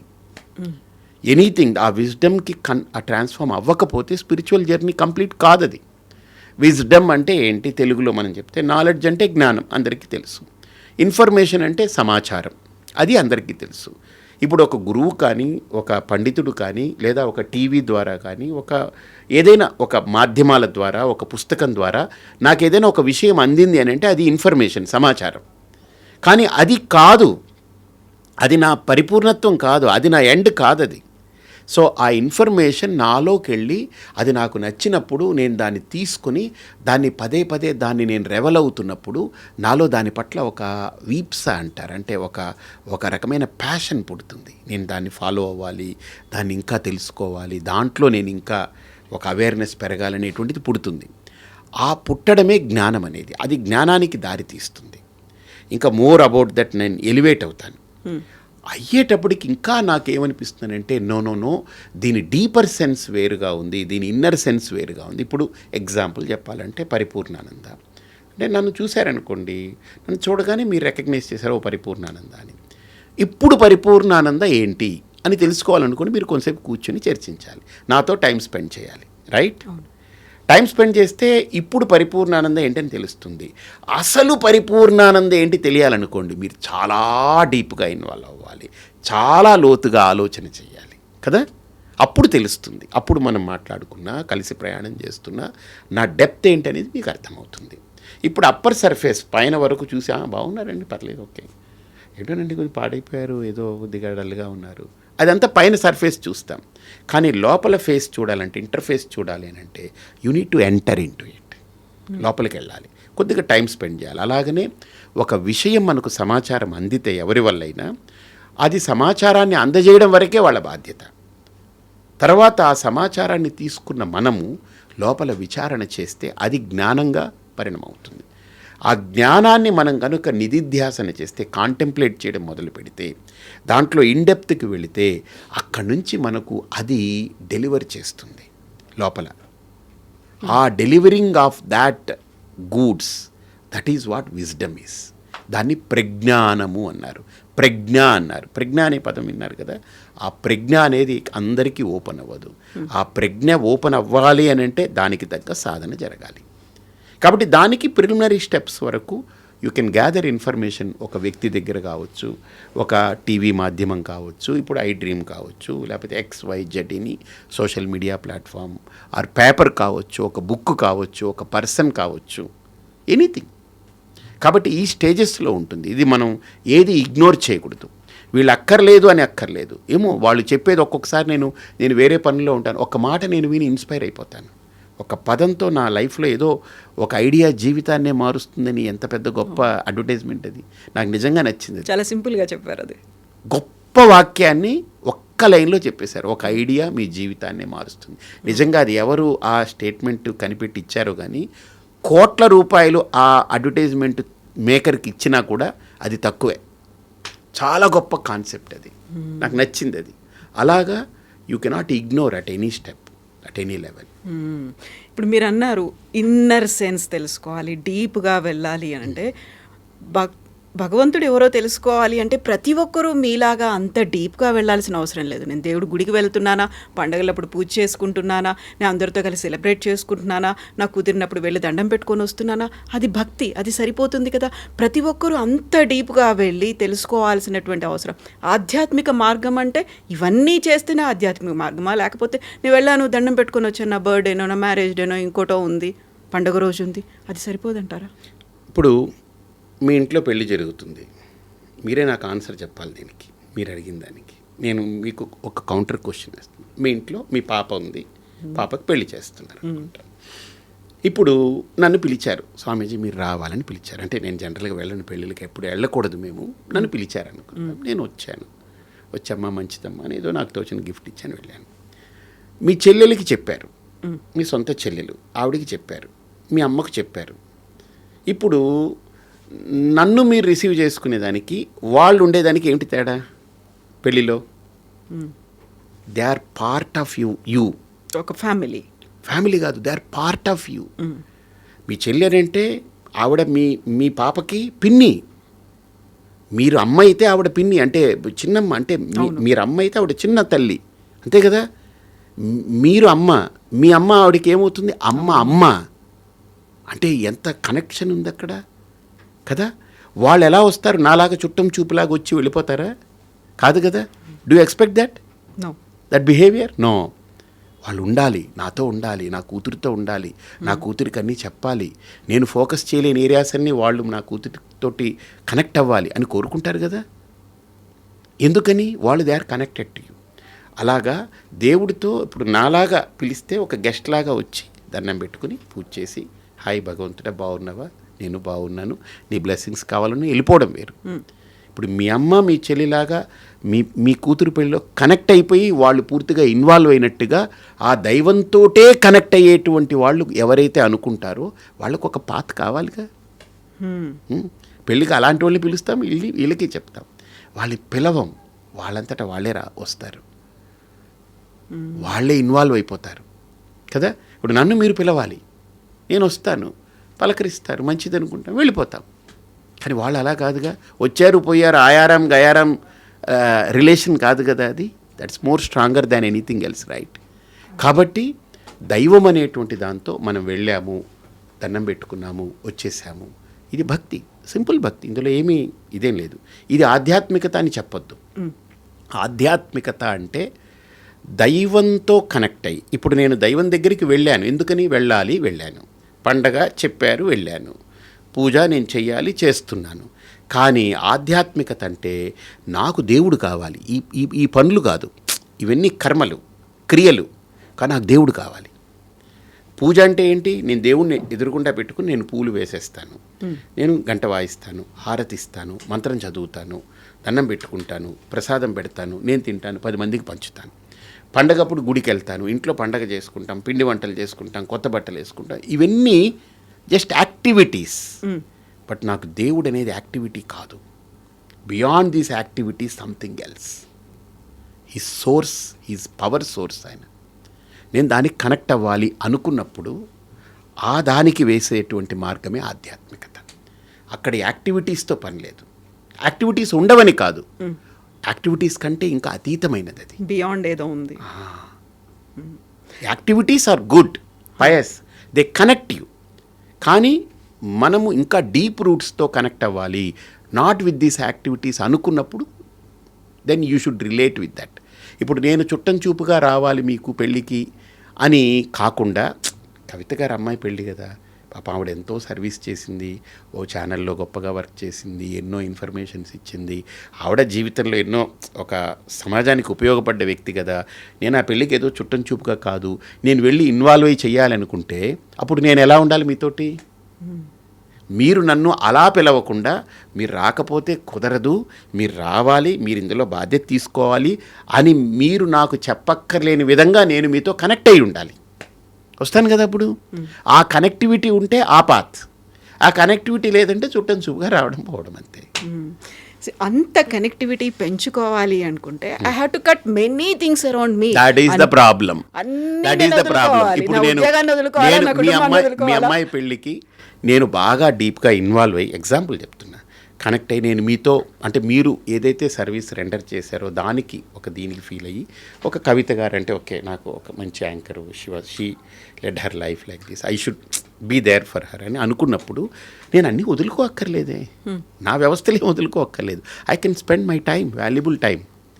నాకు feeling is there, feel good factor కదా అది. అలాగనే దైవంతో కనెక్ట్ అయినప్పుడు అన్నీ వదులుకోవాలనే భ్రమ తీసేయాలి. ఇన్ఫ్యాక్ట్ చెప్పాలంటే దైవంతో కనెక్ట్ అవ్వాలి అనుకున్న థాట్ వస్తే మిగతా అన్నిటినీ చాలా జెన్యూన్గా హ్యాండిల్ చేస్తాడు, చాలా రీజనబుల్గా హ్యాండిల్ చేస్తాడు. అంటే they don't carried away by their thoughts, they just stay there. Maturity వస్తుంది, క్లారిటీ వస్తుంది, ఇంకా లోపల వాళ్ళల్లో ఆ ఎలివేషన్ వస్తుంది. ఇప్పుడు ఒక ఎలివేట్ అయిన వ్యక్తి ఒక పనిని హ్యాండిల్ చేయడం, ఒక నాన్ ఎలివేటెడ్ పర్సన్ ఒక పని చేస్తే ఎలా ఉంటుంది? తేడా ఉంటుంది కదా. ఇప్పుడు నేను ఇన్ని హ్యాండిల్ చేసుకుంటూ వెళ్ళాలి, నా చుట్టుపక్కల ఉన్న వాటన్నిటిని నేను సర్దుకుంటూ ఆధ్యాత్మిక మార్గం, షార్ట్ కట్ అనేది లేదా అసలు? ఆధ్యాత్మికత కంటే షార్ట్ కట్ ఏది లేదు. అది చాలా సింపుల్ అమ్మా. అది దానికి ఎక్కడికి వెళ్ళక్కర్లే, హిమాలయాలు వెళ్ళక్కర్లేదు, ఎక్కడికి వెళ్ళి మనం తపస్సులు చేయక్కర్లేదు. జస్ట్ మీ లోపల మీరు ప్రయాణం చేయడమే. మీరు హిమాలయాలకి ఇక్కడి నుంచి ఫ్లైట్ వేసుకొని ప్రయాణం చేయక్కర్లే, అక్కడికి వెళ్ళినా ఇదే పని, ఇక్కడ కూర్చున్నా అదే పని. అక్కడ ఉండే పాండురంగుడు ఇక్కడ ఉన్నాడే, ఇక్కడ ఉండే పాండురంగుడు అక్కడే ఉన్నాడే అని మీరు చూసుకోగలగాలి. ఆధ్యాత్మికత అంటే మీకు ఇప్పుడు అడిగారు కాబట్టి ఒక్క మాటలో చెప్తా. ఆధ్యాత్మికత అంటే అంతర్ముఖ ప్రయాణము, మీ లోపల మీరు చేసే ప్రయాణం. అంటే సెల్ఫ్ ఒక సోల్తో కనెక్ట్ అవ్వడానికి చేసే ప్రయాణం అది. అంటే నేను నాతో కనెక్ట్ అయ్యేదే ఆధ్యాత్మికత. ఇప్పుడు నేను డిస్కనెక్ట్ అయినాను, అందుకనే నేను ఎవరో తెలియక ఆ పిల్ల అమ్మ అనేటే ఓహో నేను తల్లిని అనుకుంటున్నాను, వాళ్ళు ఏమేనంటే నేను భార్యని అనుకుంటున్నాను, ఏమిరా అనంటే నేను ఫ్రెండ్ అనుకుంటున్నాను, ఏం వాట్ బ్రో అనంటే నేను ఏదో ఇదనుకుంటున్నాను, లేదా నన్ను నా సబార్డినేట్ని నేను చూస్తే నేను ఓనర్ని అనుకున్నా, నేను హయ్యర్ని అనుకుంటున్నాను, లేదా నా ఓనర్ నాకు కనపడితే ఇది కనపడితే ఒక కంపెనీ ఎండి కనపడితే ఓ ఐఎమ్ ఎంప్లాయీ టు హిమ్ అనుకుంటున్నాను. ఇలాగ ఇవన్నీ నా మీద నేను అట్రిబ్యూట్ చేసుకుంటున్నాను. బట్ ఫండమెంటల్లీ నేనెవరో నాకు తెలియకపోవడం వల్ల ఆధ్యాత్మికత అనేది ఫండమెంటల్గా నన్ను నాకు పరిచయం చేస్తుంది, నన్ను నాకు కనెక్ట్ చేస్తుంది. అది కనెక్ట్ అయినప్పుడు ఈ రోల్స్ అన్నీ నేను హాయిగా ఆడుకుంటా, చక్కగా చేస్తాను. ఇప్పుడు ఇన్ని తెలుసుకున్న తర్వాత నేను భగవంతుడితో కనెక్ట్ అవ్వాలనుకుంటున్నాను, రెగ్యులర్గా గుడికి వెళ్ళాలనుకుంటున్నాను, పూజలు చేయాలనుకుంటున్నాను, ఆశ్రమాలు కావచ్చు, స్వామీజీలు కావచ్చు, వీళ్ళందరి దగ్గరికి వెళ్ళాలి, వినాలి, వాళ్ళు ఏం చెప్తారో, ఆ సత్సంగంలో ఉండాలి అని. ఇవన్నీ కాస్ట్లీ అఫేర్ అయిపోయాయి కదా. మీరు చెప్తుంటే నాకు ఇప్పుడు చాలా ఎక్కువ పనుల్లాగా అనిపిస్తున్నాయి ఇవన్నీ. ఇన్ని లేవు అందులో, ఉండవా? ఇన్ని లేవు. ఇంకొకటి, భక్తికి కానీ ఆధ్యాత్మికత కానీ డబ్బులే సంబంధం లేదమ్మా. ఒకటి, quality of time that you spend for that, quality of time that you spend. అంటే మనం దేవుడి దగ్గర కూర్చుంటున్నాం, ఒక చిన్న క్వశ్చన్, పూజ చేయాలని కూర్చుంటున్నాం, దేవుడు ఎదురుగుండా కూర్చున్నారు మన ఇంట్లో, బాగుంది, చాలా బాగుంది, మంచిగా మంచి మండపము, దేవుడు మంచిగా దీపం పెట్టారు, పూలు పెట్టారు, అంతా బాగుంది. మీ లోపల దేవుడు ఎంత సమయం ఉంటున్నారు? మీరు పూజ 15 నిమిషాలు చేశారనుకోండి, మీ లోపల దేవుడు 15 నిమిషాలు ఉంటున్నాడా, ఉండట్లేదా? అది చెప్పండి నాకు, చెప్పండి. మన హడావుడి పనులు, మనకి మనసు కోతి లాంటిది అంటారు కదా, ఇక్కడ నుంచి నెక్స్ట్ నేను ప్లాన్ చేసుకోవాలి, నా షెడ్యూల్స్ ఏదో ఉన్నాయి, ఇక్కడ డిలే అవుతుందేమో. నేను ఒక ఇంటికి వెళ్ళినప్పుడు ఒక ఆవిడ చెప్పింది ఏంటనంటే, స్వామీజీ ఉదయం లేచినప్పటి నుంచి అబ్బో దేవుడికి పూజ చేయాలి దేవుడికి పూజ చేయాలని ఎక్కువ ఆలోచిస్తూ కాఫీ తాగేస్తాము, ఇంకో పని చేస్తాం, బ్రష్ చేసుకుంటాం, స్నానం చేస్తాము, బట్టలు మార్చుకుంటాం, దేవుడికి పూజ చేయాలి. ప్రసాదాలు ప్రిపేర్ చేస్తాం, అన్నీ అన్నీ చేసి చేస్తాం. పెడతాం. అన్నీ రెడీ చేసుకొని దేవుడి దగ్గర కూర్చున్న తర్వాత దేవుడికి పూజ చేస్తున్నామనే ఆలోచనకు వచ్చేసాం కదా, ఇప్పుడు చేస్తున్నాం కదా, దేవుడు పక్కకు పోయి నెక్స్ట్ ఏం చేయాలి, క్యారేజ్ ఎవరికి వండాలి, ఎవరికి కట్టాలి, ఇప్పుడు టైం ఏం ఎంత చేయాలి, అయింది? ఇప్పుడు టైం ఎంత అయింది, నెక్స్ట్ వాళ్ళు లేస్తే ఏం చేయాలి, ఇవి వచ్చేస్తుంటాయి కానీ దేవుడు రావట్లేదని. మన మనిషి యొక్క మనస్తత్వము ఏది చెయ్యమో దాని గురించి ఎక్కువ ఆలోచిస్తుంటాం, ఏది చేస్తామో దాన్ని మర్చిపోయి వేరే ఏదో థింక్ చేస్తూ ఉంటాం. అంటే ఆ మనస్సుని కరెక్ట్గా ఒక స్టాండర్డ్స్కి తీసుకురావడానికి చేసే ప్రయత్నమే ఆధ్యాత్మికత. నువ్వేం చేస్తున్నావో దాంట్లో ఉండు, లివ్ ఇన్ దట్ ప్రజెంట్. ఆధ్యాత్మికత అంటే దేవుడు టాపిక్ ఉండదమ్మా. ఆధ్యాత్మికత అంటే నేను ముందు చెప్పాను కదా, మానవత్వం నుంచి ఒక పరిపూర్ణత్వం దిశగా ప్రయాణం చేయడం ఆధ్యాత్మికత అని. ఆధ్యాత్మికత అంటే మన మనస్సుని ఒక పరిణితిగా మార్చడం ఆధ్యాత్మికత. ఆధ్యాత్మికత అంటే మనిషిని తీసేయడం కాదు, మనిషిని దైవంగా చూపించడం ఆధ్యాత్మికత. అంతేగాని మనిషిని తీసేయడం కాదు అక్కడ. ఇప్పుడు మీరు ఒక మాట అన్నారు, నేను పెళ్ళిళ్ళకు వెళ్ళను అనే మాట అన్నారు. చాలా వరకు స్వామీజీలు, మఠాధిపతులు, పీఠాధిపతులు అయ్యేటువంటి కార్యక్రమాలు, ఒక వేడుకలకు వెళ్తూ ఉంటారు, ఇంట్లో శుభకార్యం అయిందంటే వెళ్తూ ఉంటారు, ఈవెన్ ఒక మాల్ ఓపెనింగ్ అయినప్పుడు కూడా వెళ్తూ ఉంటారు. అలాంటి డూస్ అండ్ డోంట్స్ ఏమైనా ఉన్నాయా? అంటే యాక్చువల్గా నేను ఒక క్వశ్చన్ వేస్తే చాలామందికి చాలా పెద్ద ఇబ్బందులు అవుతాయి. అసలు సన్యాసికి సమాజంలో పనేంటి? ఈ సమాజంలో సన్యాసికి పనేంటి చెప్పండి నాకు. సమాజం కోసం కాదా సన్యాసి ఉంది?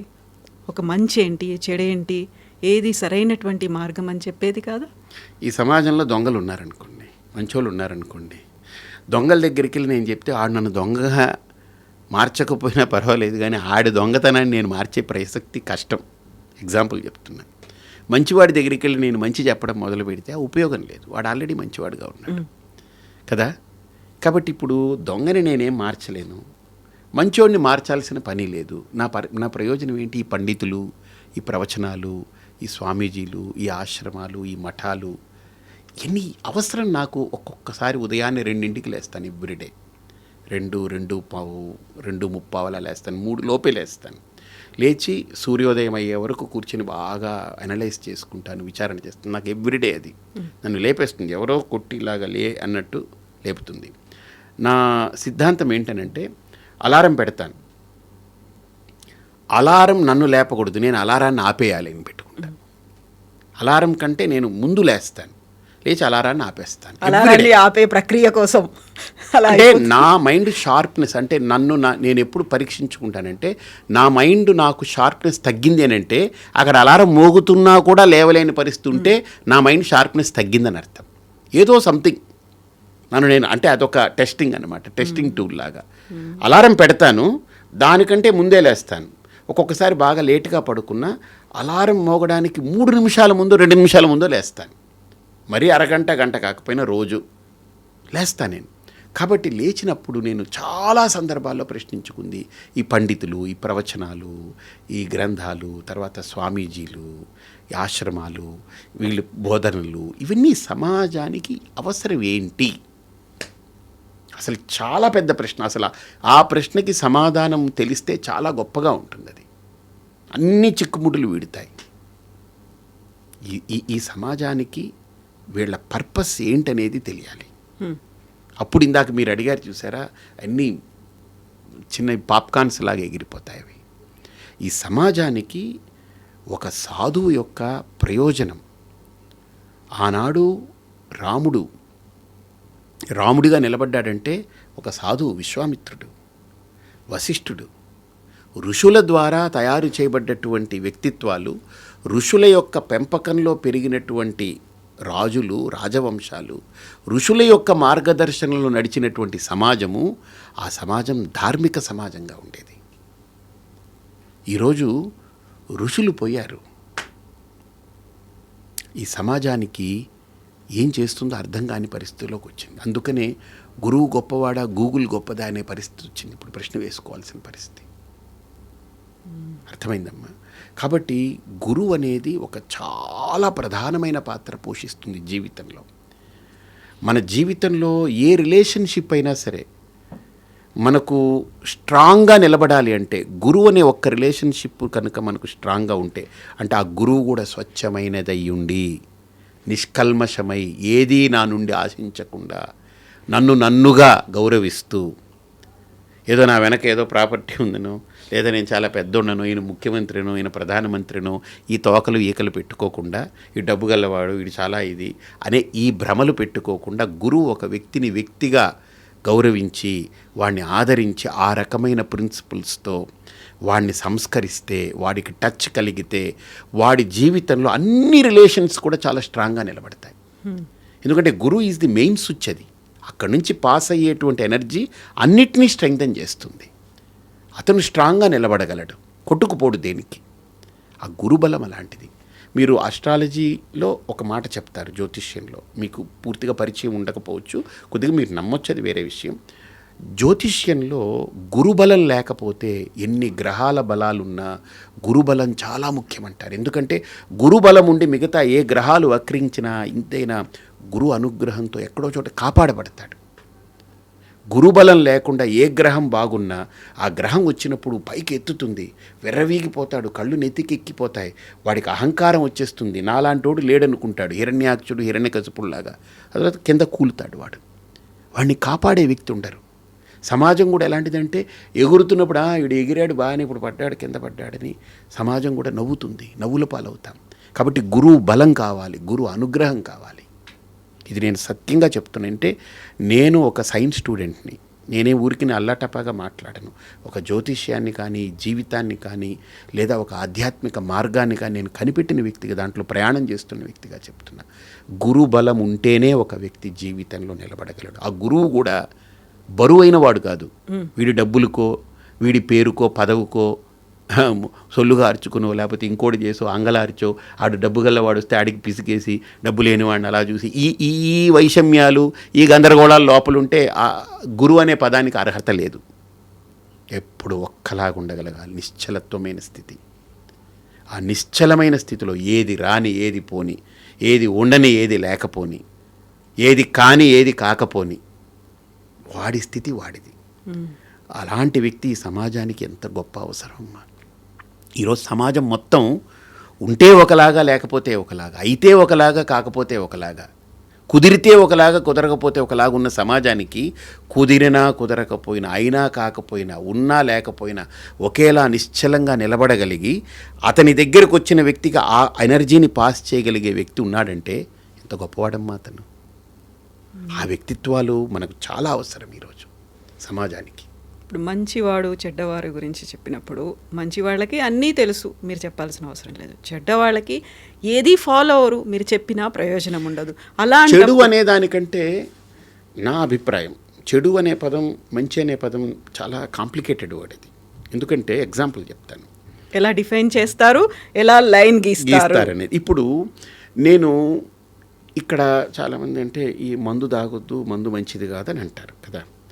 కైలాస్ మానసరోవర్ ట్రిప్కి వెళ్ళినప్పుడు అక్కడ మా ట్రిప్లో ఉన్నటువంటి వాళ్ళు ఎవరైతే ఉన్నారో, నాతో కలీగ్స్ ఎవరైతే అక్కడ చేస్తున్నారో, కో ట్రావెలర్స్, నేను తీసుకెళ్ళిన వాళ్ళందరూ కూడా 60 ఏళ్ళు, 65 ఏళ్ళు, 70 ఏళ్ళు. వాళ్ళందరికీ ఈవినింగ్ ఒక సిరప్ అని ఇచ్చాడు అతను. ఇస్తే వీళ్ళు మంచిగా పడుకున్నారు, లేచారు. నేను అడిగా, ఇదేంటి ఇలా ఇచ్చావు, నాకు నిద్ర పట్టలేదు రాజు, మీరు తాగలేదు కదా. వాళ్ళు తీసుకున్నారు సిరపు, పడుకున్నారని. ఏంటనంటే అది ఆల్కహాల్, కొద్దిగా చిన్న వైన్ అన్నమాట, రెడ్ వైన్ ఏదో అన్నారు. అది ఎందుకనంటే ఇక్కడ అది మందు, ఔషధం. మీరు అక్కడ మందని తాగుతున్నారు, కానీ అసలైన ఔషధం ఇక్కడ పనిచేస్తుంది. ఎందుకంటే గడ్డగట్టిపోయే ఆ చలిలో అది వేడి పుట్టిస్తుంది, అది వాడికి ఒక రకమైన రిలాక్సేషన్ ఇస్తుంది. అది లేకపోతే నెక్స్ట్ డే వాడు ముందుకెళ్ళలేడని నాకు అర్థం కాలేదు. ఇక్కడ అది దోషం, కానీ అక్కడ అవసరం కాదు, అది ఔషధం. ఇక్కడ అది విషం అంటాం, అక్కడ అది ఔషధమైంది. ఇక్కడ చెడైంది, అక్కడ మంచి అయింది. కాబట్టి అక్కడ మంచి, ఇక్కడ చెడు ఒకటే పదార్థం 2 రకాలుగా ఎలా ఉంటుంది అంటే దేశకాలమాన పరిస్థితులకు అనుగుణంగా మారుతూ ఉంటాయి. కాబట్టి మంచి చెడు అనేది మనం డిఫైన్ చేయకుండా, మనం ఏంటనంటే అనుకూలమైనది ప్రతికూలమైనది అనే భావాలు మనం తీసుకుంటాం. అంటే ఇప్పుడు ఒక హార్మనీ ఉందనుకోండి, హార్మనీ అంటే సమతుల్యత అంటాం కదా, ఆ హార్మనీని డిస్టర్బ్ చేసేది డిజార్మనీ, రైట్? దాన్ని మనం చెడు అనుకుంటున్నాం, బట్ దట్ ఈస్ డిజార్మనీ. అంటే ఒక వ్యవస్థని డిస్టర్బ్ చేయడం, ఒక మార్గాన్ని, ఒక సజావుగా వెళ్తున్న దాన్ని బ్రేక్ చేయడం, దాన్ని అధర్మం అంటాం. ధర్మం అంటే ఏంటి? సజావుగా వెళ్ళదాన్ని ధర్మం అంటాం. కాబట్టి ఇక్కడ మనం గమనించాల్సింది, ఆ అధర్మంలో ఉన్నవాడు ఎవరైతే ఉన్నారో వాడికి ఏంటనంటే, వాడికి లాజిక్ ఒకటే లాజిక్, రావణాసురుడి లాజిక్ అది. హుక్ ఆర్ క్రుక్ నో, ఎందుకనంటే నేను రాక్షసుణ్ణి, నా నియమం అంటాడు వాడు. ఎందుకురా ఇలా లాక్కొచ్చానంటే, నా ఇష్టం అది, నేను రాక్షసుని, నాకు కనిపించింది నేను లాక్కెళ్ళిపోతా, నాకు ఏమనిపిస్తే అది చేస్తా, నీ అనిపించడాలతో నాకు పని లేదు. నీకు బలాఢ్యుడే, నీకు బలం ఉందే, నేను అనిపించింది తప్పుని రుజువు చేసుకోలేదా, నన్ను ఎదుర్కో. నీకు ఆ బలం లేదనుకో, పక్కకు తప్పుకో, నువ్వు బలహీనుడివి, పక్కకు పో. నాకు అనిపించిందే నేను చేస్తా, నాకు కనిపించిందే నేను నమ్ముతా, నేను చేయాలనుకున్నదే నేను చేస్తా, నాకు ఇష్టం వచ్చినట్టు చేస్తా అనేది ఆ రాక్షసికమైనటువంటి భావజాలం ఉంటుంది కదా. ఇతరులను ఎవరినీ కన్సిడర్ చేయకుండా ఇంకా తనే ముఖ్యమంతే, తనకు తానే ముఖ్యం అన్నట్టుగా ఉండేటువంటి వాడు ఈ సమాజానికి ఆటంకపరుస్తుంటాడు వాడు. ఎందుకంటే ఇంకొకళ్ళది ఎవరిది కన్సిడర్ చేయడు. ఇప్పుడు స్కూటర్ వేసుకుని కార్లు వీళ్ళు ఉంటే రయ్యా రయ్యా రయ్యా రయ్యా సిగ్నల్స్ ఉన్నా ఆపకుండా పట్టుకోకుండా వెళ్ళిపోయి అందరినీ గాబరా పుట్టించేసి గందరగోళం చేస్తున్నాడు అనుకో, వాడిని ఏమంటాం మనం? చెడు అంటామా? కాదు, ఒక డిజార్మనీ, ఈజ్ క్రియేటింగ్ డిజార్మనీ కదా. అదే గౌరవంగా వెళ్ళి ఎక్కడ సిగ్నల్స్ వస్తే ఆపి, ఎవరికి ఆటంకం కలగకుండా, ఎవరైనా పాపం కళ్ళు లేని వాళ్ళు క్రాస్ అవుతుంటే రైట్ బుద్ధి లేదా అని వాడి మీదకి ఎక్కించేయకుండా ఆగి జాగ్రత్తగా వాళ్ళని వెళ్ళిన తర్వాత వెళ్ళడం, ఇది ఒక హార్మనీ కదా. అంటే అవతల వాళ్ళ పట్ల కన్సర్న్ కదా. If you don't have a concern for others, you have no right to live in this society. Go, అడవిలోకి వెళ్ళి హాయిగా బతుకు, జంతువులతో పాటు బతుకు. నీ కన్సర్న్ ఉండాలి, సొసైటీ అంటే కన్సర్న్ ఉండాలి. కొన్ని విషయాలు నువ్వు కాంప్రమైజ్ అవ్వాల్సి వస్తే అవ్వాలి కదా. That is what social life అంటే, సొసైటీ అంటే. ఫ్యామిలీ అంటే ఏంటి? ఒక్కోసారి ఫ్యామిలీ గురించి సాక్రిఫైస్ చేయాలంటే ఏదైనా సాక్రిఫైస్ చేయాల్సి వస్తే చెయ్యాలి. That's how the bonding comes, right? Otherwise అక్కడ ఉంది, నేను తినేస్తాను, మీరు తింటే తినండి, సస్తే చావండి, మీకు లేకపోయినా నేను పట్టించుకోనని ఇంట్లో ఒక స్త్రీ కనుక అలా ఉంటే పిల్లల బతుకేంటి, పురుషుడి బతుకేంటి, మగవాడిది ఏం చేస్తుంది తల్లి? నా బిడ్డలు కడుపు నిండా తినాలి, నాకు లేకపోయినా పర్లేదని నీళ్లు తాగేసి ఉండేవాళ్ళు నేను కొంతమందిని చూశాను. వాళ్ళు అన్నారు బాధపడుతూ, నా పిల్లలు తినాలి, ఉన్నది వాళ్ళకి ఊడ్చిపెట్టాలంతే. ఏం గొప్పతనం అమ్మా అది, తల్లి రోల్ అది. వాళ్ళకి దండం పెట్టాలి కదా. అలాంటి వాళ్ళు ఉంటేనే కదా సమాజం బతుకుతుంది. పిల్లలు పుట్టారా, గాలికి పుట్టారు, గాలికి పోయారు, వాళ్ళు తింటే తింటారు, పోతే పోయారు, నేను పోయి తినేసేస్తాను, మీకు లేకపోతే నాకేంటి అని మాట్లాడితే తప్పు కాదు అది. ఎందుకంటే ఆవిడ ఆకలి ఆవిడది. కానీ ఆవిడ తల్లిగా ఒక రోల్ ప్లే చేస్తున్నప్పుడు కన్సర్న్, ఆలోచన, ఆవిడ పాదాలకి దండం పెట్టాలి కదా. అక్కడ ఆ కన్సర్న్ ఎందుకు ఉంది? అక్కడ ఆ బాండింగ్ ఉంది కాబట్టి. సో ఫ్యామిలీ, ఒక సొసైటీ, ఈ కన్సర్న్స్ ఉంటాయి వీటికి. You need to respect that concern. ఇప్పుడు మనం కన్సర్న్స్ గురించి మాట్లాడుకున్నప్పుడు, ఈ మైక్ ఉంది, నా అవసరం తీరుస్తోంది, కెమెరా ఉంది, మనల్ని రికార్డ్ చేస్తుంది, నాకు వాచ్ ఉంది, మొబైల్ ఉంది, కార్ ఉంది, ఇవన్నీ కూడా నా అవసరాలు తీరుస్తున్నాయి. వాటికి నేనేం పూజలు చేయట్లేదు, నా ఎదురుగా కళ్ళకి కనిపిస్తున్నారు. మీరు చేస్తున్నారు, పూజ చేస్తున్నారు. ఎస్, భగవంతుడికి పూజ చేస్తున్నాను, కాకపోతే ఆయన కనిపించట్లేదు. వీటికి చేస్తున్నారు మీరు పూజ. మీరు ఒప్పుకుంటారు ఇప్పుడు నేను చెప్తే. దీనికి మంచి తొడిగారు, డస్ట్ పట్టకుండా తుడుస్తున్నారు, నీట్గా పెట్టారు. దీన్ని అయిపోయిన తర్వాత పీకేసి ఇలా ఇష్టం వచ్చినట్టు తోసేసి చేయట్లేదుగా, జాగ్రత్తగా లోపల పెడుతున్నారు. వాచ్ ఉంది, ఇంటికి వెళ్ళిన తర్వాత విప్పి పెడుతున్నారు, దాన్ని తుడుస్తున్నారు, దానికి ఏమైనా బ్యాటరీ అయిపోతే వేస్తున్నారు. Is it not puja? Is it not worship? Worship అంటే ఏంటి? పూలు తీసుకెళ్ళి వేసేసి హారతేయడం కాదు. నాకు ఏదైతే సహకరిస్తుందో దాన్ని నేను గౌరవించడం పూజ. మీరు నాతో కూర్చున్నారు, నాతో మాట్లాడారనుకో, అమ్మ కవిత ఎలా ఉన్నావు, అమ్మ బాగున్నావా అని చేశాననుకోండి, అది పూజ. అది మిమ్మల్ని నేను ఆరాధిస్తున్నాను, గౌరవిస్తున్నాను. మీరేం చేయాలి? నాకు స్వామీజీ నేను బాగున్నానండి, మీరు బాగున్నారా, మీరు భోజనం చేశారా, మీరు రాగానే ఏమి అడిగారు, కొద్ది గ్రీన్ టీ తాగుతారా, కొన్ని టీ తాగుతారా అడిగారు కదా. That's a puja, that is a worship. Worship doesn't mean మనం కూర్చున్నాము ఏదో ఒక రాయికో ఒక బొమ్మకో మనం పూలేసామనేదే కాదు. You are worshipping the person, you are worshipping an object. ఇది పూజ నా దృష్టిలో, ఇది భక్తి, ఆరాధన. ఒక చెట్టు ఉంది, అందంగా దాన్ని చక్కగా చేసి దానికి చీడలు పీడలు ఉంటే తీసేసి అని కూడా పురుగులు పడితే దాన్ని కొట్టేసి దాన్ని కట్ చేసి దాన్ని అందంగా తయారు చేసి, అది పూజ. You are worshipping the plant.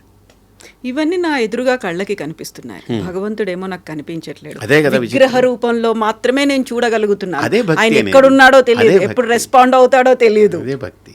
అలాంటప్పుడు నేను ప్రతిరోజు పూజ చేయాలా? కాదు కదా, పూజ ఎవరి కోసం చేస్తున్నారు? ఆయన కోసం చేయట్లే. ఆయన ఏమి నువ్వు పూజ చేస్తేనే నా కడుపు నిండుతుంది అనలేదు కదా. పోనీ మీరు పెట్టిన నివేదన ఆయన ఏమి మొత్తం తినేసి మనకి ఏమైనా ఖాళీ గిన్నెలు ఇస్తున్నాడా? లేదు కదా. It's all act of devotion.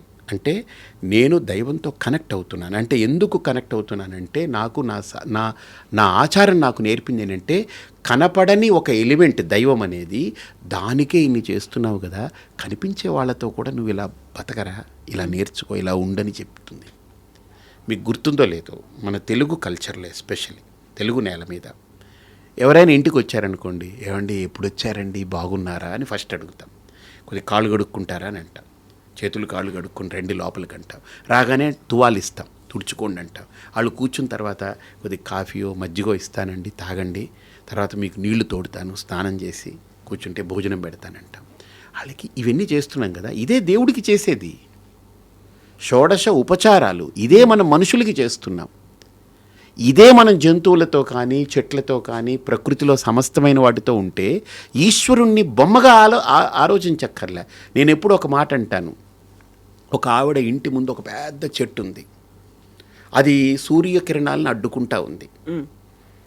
ఒక వాస్తు ఆయన వచ్చి, అమ్మ ఇది ఇంటికి మంచిది కాదు, ఎందుకంటే సన్లైట్ రావట్లేదు, మీకు జబ్బులు వస్తాయి, కాబట్టి ఈ చెట్టునైనా తీసేయండి, లేదు మీ గుమ్మమైనా మార్చుకోండి అని అంటే, ఆవిడేం చేసింది, ఎవరినో పిలిచి చెట్టు తీసేద్దాం, ఎందుకంటే ఈ గుమ్మం ఇది మంచి స్థలంలో ఉంది, ఇది ఉచ్చ గుమ్మం, ఇది మళ్ళీ నీచ గుమ్మానికి వెళ్ళిపోతుంది, వాస్తు దోషం అని ఆవిడ చెట్టు తీసేసింది. ఆ చెట్టు కొట్టుకుపోయిన వాడు కొట్టుకుపోయాడు, ఆడికి చెట్టు ఫ్రీగా ఇచ్చేసింది, ఇంక ఈవిడేం కూలి ఇవ్వలేదు. వాడు పట్టుకెళ్ళి ఒకటికి అమ్మాడు ఆ చెట్టు. వాడేం చేశాడు, ఎక్కడ సుడులు లేకుండా, ఎక్కడ ఎగుడు దిగుడు లేకుండా అది చూసి కట్ చేసి ఇంత లావు ముద్ద, మంచి ముద్ద కట్ చేసుకున్నాడు, ముద్దు. దాన్ని చెక్కాడు, మంచిగా సరస్వతీదేవిలాగా చెక్కాడు. చెక్కి వాడు షాపులో పెట్టాడు. ఈవిడ ఒక 15 రోజుల తర్వాత మా షాపింగ్కి వెళ్ళాలని వెళ్తూ ఆ షాపులో చూసింది, మంచిగా విగ్రహాలు ఉన్నాయి, బొమ్మలు ఉన్నాయి, నా మనవుడికి ఏదో గిఫ్ట్ ఇవ్వాలని పెట్టుకుంది. ఈవిడ చూస్తే సరస్వతీదేవి కూర్చుంది, అసలు ఎంత గొప్పగా ఉంది, అందంగా ఉంది. ఈవిడ అది ఎంత బాబు అని అంటే, ఇది 500 రూపాయలమ్మా అన్నాడు. తగ్గిస్తావానంటే, లేదమ్మా ఇది చాలా ఇదైందని అంటే, సరే 500 ఇచ్చేసి తీసుకుంది. తీసుకెళ్ళి పట్టుకెళ్ళి ఇంట్లో పెట్టుకుంది, దేవుడి మందిరంలో పెట్టింది. వాళ్ళ మనవుడికి గిఫ్ట్ ఇచ్చి దండం పెట్టనింది. మీరు ఆలోచన చేయండి, ఇదే చెట్టు రూపంలో ఇంటికి అడ్డనింది, అదే దేవుడిగా మారితే మందిరంలో దూరి దండం పెడుతుంది. నేను దానికి ఒకటి రాసుకున్నా, చెట్టుకుంటే కొమ్మ, చెక్కితే బొమ్మ, మొక్కితే అమ్మ అని. బాగుంది, చాలా బాగుంది. దేవుడు ఎక్కడున్నాడు? చెట్టులోనూ ఉంది, ఆక్సిజన్ ఇస్తుంది కదా అది. నువ్వు అడ్డని తొలగించిన అది ఏడవలేదు, బాధపడలేదు. నీకు అది ఏమైపోయింది, నేను అది నేర్చుకున్నా. నువ్వు అడ్డు అని సమాజం నన్ను తొలగిస్తే నేను దేవుడిగా మారాలి, మళ్ళీ నేను రాక్షసుడిగా మారకూడదు, నేను రివెంజ్ తీర్చుకునే యాటిట్యూడ్తో వెళ్ళకూడదు. మీకు అర్థమైందే? నేను చెట్టుని నేను అడ్డనుకుంది, ఆవిడ నన్ను కట్ చేసి తొలగించింది. ఇప్పుడు నేనేమవ్వాలి? నేను ఒక సాధన చేయాలి. నేను దేవుడై వాళ్ళ ఇంట్లో, నట్టింట్లో, దేవుడి మందిరంలో కూర్చుని రోజు వాళ్ళు వచ్చి నాకు దండం పెట్టేలా చేయాలి. ఎంత గొప్ప సాధనం అది, ఎంత తాత్వికత ఉంది అందులో. కాబట్టి ఇది కాన్సెప్ట్, ఇది ఒక పవిత్రమైన కాన్సెప్ట్. ఇది కనపడని దేవుడికే మనం ఇవన్నీ చేస్తున్నాం కదా, కనిపించే ప్రతి దానితో మనం అలా వ్యవహరించాలి అని మనకు నేర్పారు మన వాళ్ళు. ఇప్పుడు పరిపూర్ణానంద స్వామికి బోల్డ్ అంతమంది ఫాలోవర్లు ఉన్నారు, డిఫరెంట్ ప్లేసుల్లో ఉన్నారు.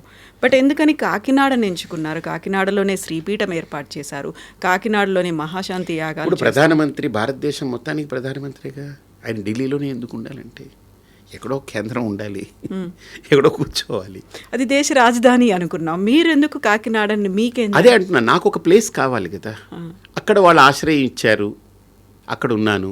నాకు హైదరాబాద్లో ఇచ్చుంటే వచ్చుండేవాడినేమో, నాకు తెలియదు, ఏం తెలియదు. నేను చిన్నపిల్లవాడిగా నేను అటు గోదావరి ప్రాంతంలో తిరుగుతూ ఉంటే అక్కడ అప్పుడు ఉన్నటువంటి దంపతులు ఉన్నారు, వాళ్ళు ఆయన ముత్తా గోపాలకృష్ణ గారని ఒక ఆయన ఉండేవారు, ఆయన ఎమ్మెల్యేగా చేశారు అప్పుడు, తర్వాత ఇదయ్యారు, ఇప్పుడు ఏజ్ అయిపోయింది. ఆయన భార్య నా ప్రవచనాలకు వచ్చేది, ఆయన వచ్చి మీ స్పీచెస్ ఇక్కడ జరగాలి, మీరు ఇక్కడ ఉండాలి, మా ప్రాంతంలో ఉంటే బాగుంటుందని ఆయన రిక్వెస్ట్ చేశారు. తప్పకుండానండి, చూద్దామన్నాను. నేను అసలు ప్లానింగ్ లేదు, ఏం లేదు. Then it happen to be అక్కడ స్థలం ఇచ్చారు. శ్రీపీఠం కూడా నేనేం చేయలేదు. నిజంగా చెప్పాలంటే అదేదో భూమిలో నుంచి మొలుచుకొచ్చినట్టు అది అలా వచ్చింది తప్ప నేను ఎప్పుడూ దానికోసరంగా ఏమీ తాపత్రయపడలేదు. అది దైవానుగ్రహం, అలా డెవలప్ అయింది. ఆ కాకినాడ వాళ్ళ అదృష్టం అదంతే. సో మహాశక్తి యజ్ఞం ఏంటి, ఏం చేస్తున్నారు మీరు అందులో? ఇది ఒక అపురూపమైనటువంటి ప్రయోగం. ఇదొక కల్పం అంటే ఒక వేదము లేదా ఆగమాలు లేదా శాస్త్రాలు అవి చెప్పినటువంటి ఆచారాల్ని కల్పం అంటాం మనం. ఇది ఒక అపురూపమైన కల్పం. ఏంటనంటే ఇది నవరాత్రుల్లో ప్రత్యేకించి 10 రోజులు దాన్ని 100 కోట్ల కుంకుమార్చన చేయాలని ఒక సంకల్పం. అలాగ ఒక 1000 కోట్ల కుంకుమార్చన పూర్చాలి. ఈ భూమి మీద ఇప్పటిదాకా ఎవరూ ఊహించలేదు. 100 కోట్ల కుంకుమార్చన ఎవరు ఆలోచన చేయలేదు. అది 1000 కోట్ల కుంకుమార్చన చేయాలని ఒక దృఢమైన సంకల్పం పెట్టుకున్నాం. మీకు అర్థమైంది కదా. ఆ సంకల్పంలో భాగంగా నేను అనుకున్నది ఏంటనంటే ఏదో ఒక సంస్కరణ జరగాలి అని. స్త్రీలకి దీక్షావస్త్రధారణ అనేది ముఖ్యం. ఒక దీక్షావస్త్రం ఎందుకు అని అంటే అది 250 రూపాయలు అది చీర. మనం అహ్మదాబాద్లో ఎక్కడో సూరత్లో దాన్ని ప్రింట్ చేయించి తీసుకొస్తాము. చాలా నాణ్యమైంది అది. బయట ఎక్కడైనా సరే అది ఒక 700 రూపాయలు తక్కువ ఉండదు. మనం 250 రూపాయలు కొట్టిన దానికి తీసుకొచ్చి ఇస్తున్నాం. అది ఎందుకు అని అంటే చదువుకున్న వాళ్ళకి, చదువు లేని వాళ్ళకి, డబ్బున్న వాళ్ళకి, డబ్బు లేని వాళ్ళకి, తెల్లగా ఉన్నా నల్లగా ఉన్నా, లేదు పైన కులమైన కింద కులమైన, అసలు ఈ తరతమ భేదాలు లేకుండా ఒక స్త్రీమూర్తి అది కట్టుకోగానే అమ్మవారిలాగా మారాలి, కనపడాలి. ఇంకా ఆవిడ వెనక ఏదీ కనపడకూడదు, నాకు ఇంకా అమ్మవారే కనపడాలి. ఆ దీక్షావస్త్ర ధారణ యొక్క నియమం ఏంటంటే అది ధరించిన ప్రతి స్త్రీమూర్తి నాకు ఒక అమ్మవారు నడిచొస్తున్నట్టు ఉండాలి. ఇంకా XYZలు ఇవన్నీ బ్లా బ్లా బ్లా బ్లా ఇష్టం లేదు నాకు. అలాగ నేను ఆలోచించినప్పుడు కొన్ని వేల మంది దాన్ని అంగీకరించారు. ఒక 50,000 మంది ఇప్పుడు రిజిస్టర్ చేసుకున్నారు. ఇప్పటికి అయింది మాకు. వాళ్ళు వస్తారు. ఇప్పుడు ఇంకొకటి ఏంటంటే నా ఆలోచన, వాళ్ళు 3 గంటల సేపు తదేక చింతనతో ఏకదృష్టితో ఉండి నిలబడగలరా అని వాళ్ళని మెల్లగా అలవాటు చేస్తూ తీసుకురాగలిగాను. మూడోది ఏంటనంటే భర్త పోతే మీరు పూజ చేయకూడదు, మీరు ఇది చేయకూడదు, అది చేయకూడదు అంటారు. అన్నిటికీ దూరం ఉండాలి అని అంటారు కదా. నేను మిగతావన్నీ పక్కన పెట్టా. అన్నీ పక్కన పెడదాం కాసేపు, అది వాళ్ళ అభిప్రాయాలు పక్కన పెడదాం. అసలు దేవుడికి ఎందుకు దూరం అవ్వాలి, పూజకి ఎందుకు దూరం అవ్వాలి, నేను బాగా దీని మీద చర్చ చేశా. లోపల మదించా. నేను ఇందాక చెప్పాను కదా, ఒక సన్యాసి, ఒక గురువు సమాజానికి ఎందుకు అవసరం అని చెప్పాను కదా మీకు. అలాగ దీని విషయంలో నేను బాగా మదించి చర్చించి అన్ని చోట్ల వెతికా. ఇది ఎవరో కావాలని ఒక కుట్ర చేశారు మన సంస్కృతి మీద. ఎందుకంటే స్త్రీయే ధర్మానికి మూలం. స్త్రీ పోతే ధర్మం లేదు. ఇంకా స్త్రీయే ధర్మం, స్త్రీయే మర్మం, స్త్రీయే మోక్షం. నిజమది, నేను కనిపెట్టింది అది. మా అమ్మ లేకపోతే పరిపూర్ణానంద లేడు కదా. ఎగ్జాంపుల్, చిన్న ఎగ్జాంపుల్ మన కళ్ళ ముందు. అలాంటిది నేను గమనించాను. ఒక స్త్రీ మూలం దీనికి. ఈ స్త్రీని ఏదో వంకబెట్టి దీంట్లో లేనిపోనివి కల్పించి ఈవిడ్ని దైవానికి, ధర్మానికి దూరం చేస్తే మెల్లగా ఈ ధర్మం నాశనం అయిపోతుంది. కాబట్టి ఏదో ఒక వంక పెట్టడం, దూరం చేయడం. ఇప్పుడు 3 రోజులు మైల ఉంది, అప్పుడు అన్నీ ఆపేయమంట. ఒక దేవుడిదే కాదు, నువ్వు ఏ పని చెయ్యకు. నాకు బాగా నమ్మకం, పరిచయం ఏంటంటే నా చిన్నప్పుడు మా ఇళ్లల్లో స్త్రీలకి 3 రోజులు ఆ రజస్వల ఇది ఉన్నప్పుడు వేరే రూములో హాయిగా పడుకోమనేవారు. ఫుడ్ నేను పట్టుకెళ్ళి పెట్టేవాడిని. మా పిన్నికి కానీ, మా అమ్మకి కానీ, వాళ్ళందరికీ ఎవరికైనా నేను పట్టుకెళ్ళి పెట్టేవాడిని. నాకు తెలిసేది కాదు. పెద్ద అయిన తర్వాత తెలిసింది, they should be given utmost rest for their body. కాకపోతే దాన్ని ఒక ట్యాబు లాగా చూడడం అనేది అయింది అని. అది కూడా ఉంది. కానీ ఈరోజు ఏమైపోయింది, అలా చూస్తున్నారని మనం వదిలేసుకొని రావడం వల్ల మానసిక సంఘర్షణ స్త్రీలో దానివల్ల పెరుగుతుంది. ఈరోజు చూడండి, ఎనీ సైకియాట్రిస్టులు, సైకాలజిస్టుల దగ్గర స్త్రీ లోపల మనోబలం చాలా గొప్పది. స్త్రీకి శరీర బలం కంటే ఆవిడ అబల కాదు, ఆవిడ సబల అని మాట్లాడేవారు కదా. ఈరోజు స్త్రీలో ఆ మానసిక శక్తి ఎందుకు తగ్గిపోతుందనంటే ఆ ఋతుక్రమంలో 3 రోజులు పూర్తిగా ఆవిడికి రెస్ట్ తీసుకోకపోవడం అనేది దోషం. అది తీసుకోవాలి. ఎందుకంటే ఆవిడ ఒక సృష్టికి ప్రిపేర్ అవుతుంది. ఒక సృష్టి చేసేదానికి తన శరీరం అంతా ఒక నిర్మాణం జరుగుతుంది లోపల. ఆ జరిగేటప్పుడు తాను అనుభవించే నరకము మామూలుగా ఉండదు. శరీరము దట్ అండర్గోస్ దట్ పెయిన్. నాకు తెలియదు, అది వర్ణిస్తే నేను విని అమ్మా ఇదా ఏంటి వర్ణించారంటే, ఒక 5-6 ఏనుగులు పొట్ట మీద ఎక్కి తొక్కితే, వీపు మీద ఎక్కి తొక్కితే పెళపెళ ఎలా విరుగుతుందో అంతకంటే ఘోరమైన నొప్పులు భరించాలట స్త్రీ లోపల. నాకు తెలియదు, అది నిజమో కాదో నాకు తెలియదు. అలాంటి దుఃఖమైనటువంటి వాతావరణంలో ఈవిడ్ని మొత్తం పనులు చేయించి బయటికి జాబులు చేయించి అన్నీ చేయిస్తే దట్ ఈస్ రాంగ్. అది అందుకనే పూర్తి విశ్రాంతి ఇవ్వాలి, విరామం ఇవ్వాలి. ఆవిడకి కంప్లీట్గా 3 రోజులు 4 రోజులు అయితే 4 రోజులు ఆవిడని total she should be out of that ఉంటే తర్వాత అంతా ఆవిడ అంత ఎనర్జెటిక్గా తయారవుతుంది. ఆవిడ అక్కడి నుంచి 11వ రోజు ఒక శిశువుని తనలో మొయ్యగలిగే శక్తిని పొందుతుంది. ఆ శిశువుకి తన సకల శక్తుల్ని ఇవ్వగలిగేటువంటి ఒక మాతృదేవతగా మారుతుందని మనకు పెద్దలు చెప్పారు. అది ఇదంతా ఒక కనెక్టివిటీ ఉంది. ఇది ఏదో ఊరికినే పెట్టింది కాదు. అలాంటి సందర్భంలో దేవుడికి కూడా పూజ చేయక్కర్లేదని చెప్పారు. ఇంక దేవుడు వద్దేముద్రా బాబు, నువ్వే దేవతవి, ఎందుకంటే రేపు నువ్వు సృష్టి చేయబోతున్నావు, నువ్వు గొప్పదానివి, నువ్వు దైవంతో సమానం అని చెప్పి చూశారు. కానీ దాన్ని పెడార్థాలతోటి మగవాళ్ళు చూడడం కానీ, అయ్యి ఇది మైడి ముట్టు అని తీసి ఛేదరించుకోవడం, మళ్ళీ అదే స్త్రీ కదా నీకు కావాలి, రేపు అన్నం పెట్టడానికి ఎందుకు ఇప్పుడు ఛేదరించుకుంటావు? గౌరవించు, దాన్ని చక్కగా పడుకోమను, హాయిగా గౌరవించు, అంతేగాని ఛేదరించుకోకు, అసహించుకోకు. అది అసహ్యం కాదు, అది జరిగితేనే రేపు నీకు వారసులు కలుగుతున్నారు, నీకు ఒక సంతానం ఇస్తుంది. కాబట్టి అసహించుకునేటువంటి దానికి కాకుండా, దాన్ని ఛేదరించుకునే దానికి కాకుండా, దాన్ని ఏదో ఒక టాటీలాగా చూడడం కాకుండా ఆవిడని గౌరవించడం నేర్చుకోవాలి, ఆవిడకి ఆ రెస్ట్ ఇవ్వాలి. అది మనం చేయగలగాలి. ఇది సంస్కారం. అది ఓకే అక్కడ దాకా. అందుకని భర్త పోయాడు నువ్వు పూజ చేయకూడదంటే ఏంటి అర్థం దాంట్లో? నాకు భర్తతో వచ్చింది అమ్మవారు, దేవుడేమన్నా? భర్త రాకముందు దేవుడు లేడా ఈవిడికి? పోనీ భర్త పోయాడు ఇంక దేవుడు ఉండరా? అసలు భర్తతో దేవుడు, భార్యతో దేవుడు రాలేదుగా మనకు. దైవం అనేది ఎప్పుడూ ఉండేది, శాశ్వతం కదా. ఇన్ఫ్యాక్ట్ ఇంకో లాజిక్ చెప్పనా మీకు, భర్త పోయినప్పుడు ఆ స్త్రీ మనస్సులో పడే ఆవేదనకి, దుఃఖానికి దైవం ఒక్కటే పరిష్కారం. నమ్మిన వాళ్ళకి అదే పరిష్కారం. లేదా వేరే ఏదన్నా ఒక ఎంటర్టైన్మెంట్ లేదా ఇంకో దాంట్లో ఎంగేజ్ అయ్యి పని చేసుకుని వెళ్ళేవాళ్ళు ఓకే, మైండ్ని డైవర్ట్ చేసుకునేదానికి రకరకాల మార్గాలు ఉంటాయి. కానీ భక్తిని నమ్మిన వాళ్ళకి దైవమే కదండి గమ్యం, అక్కడ గతి. ఆ దైవాన్ని తీసి పారేస్తే నువ్వు ఆ స్త్రీని ఏం నాశనం చేస్తున్నట్టే కదా, ఆవిడ మనస్తత్వాన్ని. కాబట్టి నేను ఆలోచించి, ఇప్పుడు నాకు మహాశక్తి యాగంలో భర్త లేరు, బెంగలేదు. అయితే ఇప్పుడు ఆ లాజిక్ ఈయనకి వర్తించాలి. భార్య లేకపోతే ఈయన ఎందుకు రావాలి పూజకి? ఏం దేవుడికి భార్య భర్త అని మగ ఆడ అనే భేదాలు ఉన్నాయా? మగ ఆడ భేదాలు ఉంటే అమ్మవారేంటి మరి? అమ్మవారు స్త్రీయేగా. అమ్మవారి దగ్గరికి స్త్రీలు రావచ్చు, భర్త ఉన్నా భర్త లేకపోయినా. మగవాళ్ళు రావద్దని పెడతామా మనం? కాదు కదా. ఇవన్నీ it's all illogical, irrational and అది హైలీ నాట్ కల్చరల్. కాబట్టి నా దృష్టిలో ఆ మహాశక్తి యాగం అనేటువంటిది మొదటిది ఒక దీక్షావస్త్రం, అంటే సమత్వాన్ని తీసుకురావడానికి. రెండోది వాళ్ళలో నిష్ఠ, చింతన, ఆ ఏకత్వాన్ని పెంచడానికి, ఏకాగ్రతను పెంచడానికి అక్కడ చేయించేటువంటి కార్యక్రమం. మూడోది నాకు భర్త లేరు అనేటువంటి బాధపడుతున్న వాళ్ళు, నేను పూజ చేయకూడదేమో, ఇవన్నీ పక్కకు పెట్టి నేను తీసుకొచ్చిన తర్వాత ఈరోజు కొన్ని వేల మంది ఆడవాళ్ళు నన్ను దీవిస్తున్నారు. ఈయన వల్ల మళ్ళీ మేము అమ్మవారికి పూజ చేసుకుంటున్నాం, మళ్ళీ మేము అమ్మవారికి దగ్గరయ్యామని. వాళ్ళ దీవెనలు చాలండి నాకు.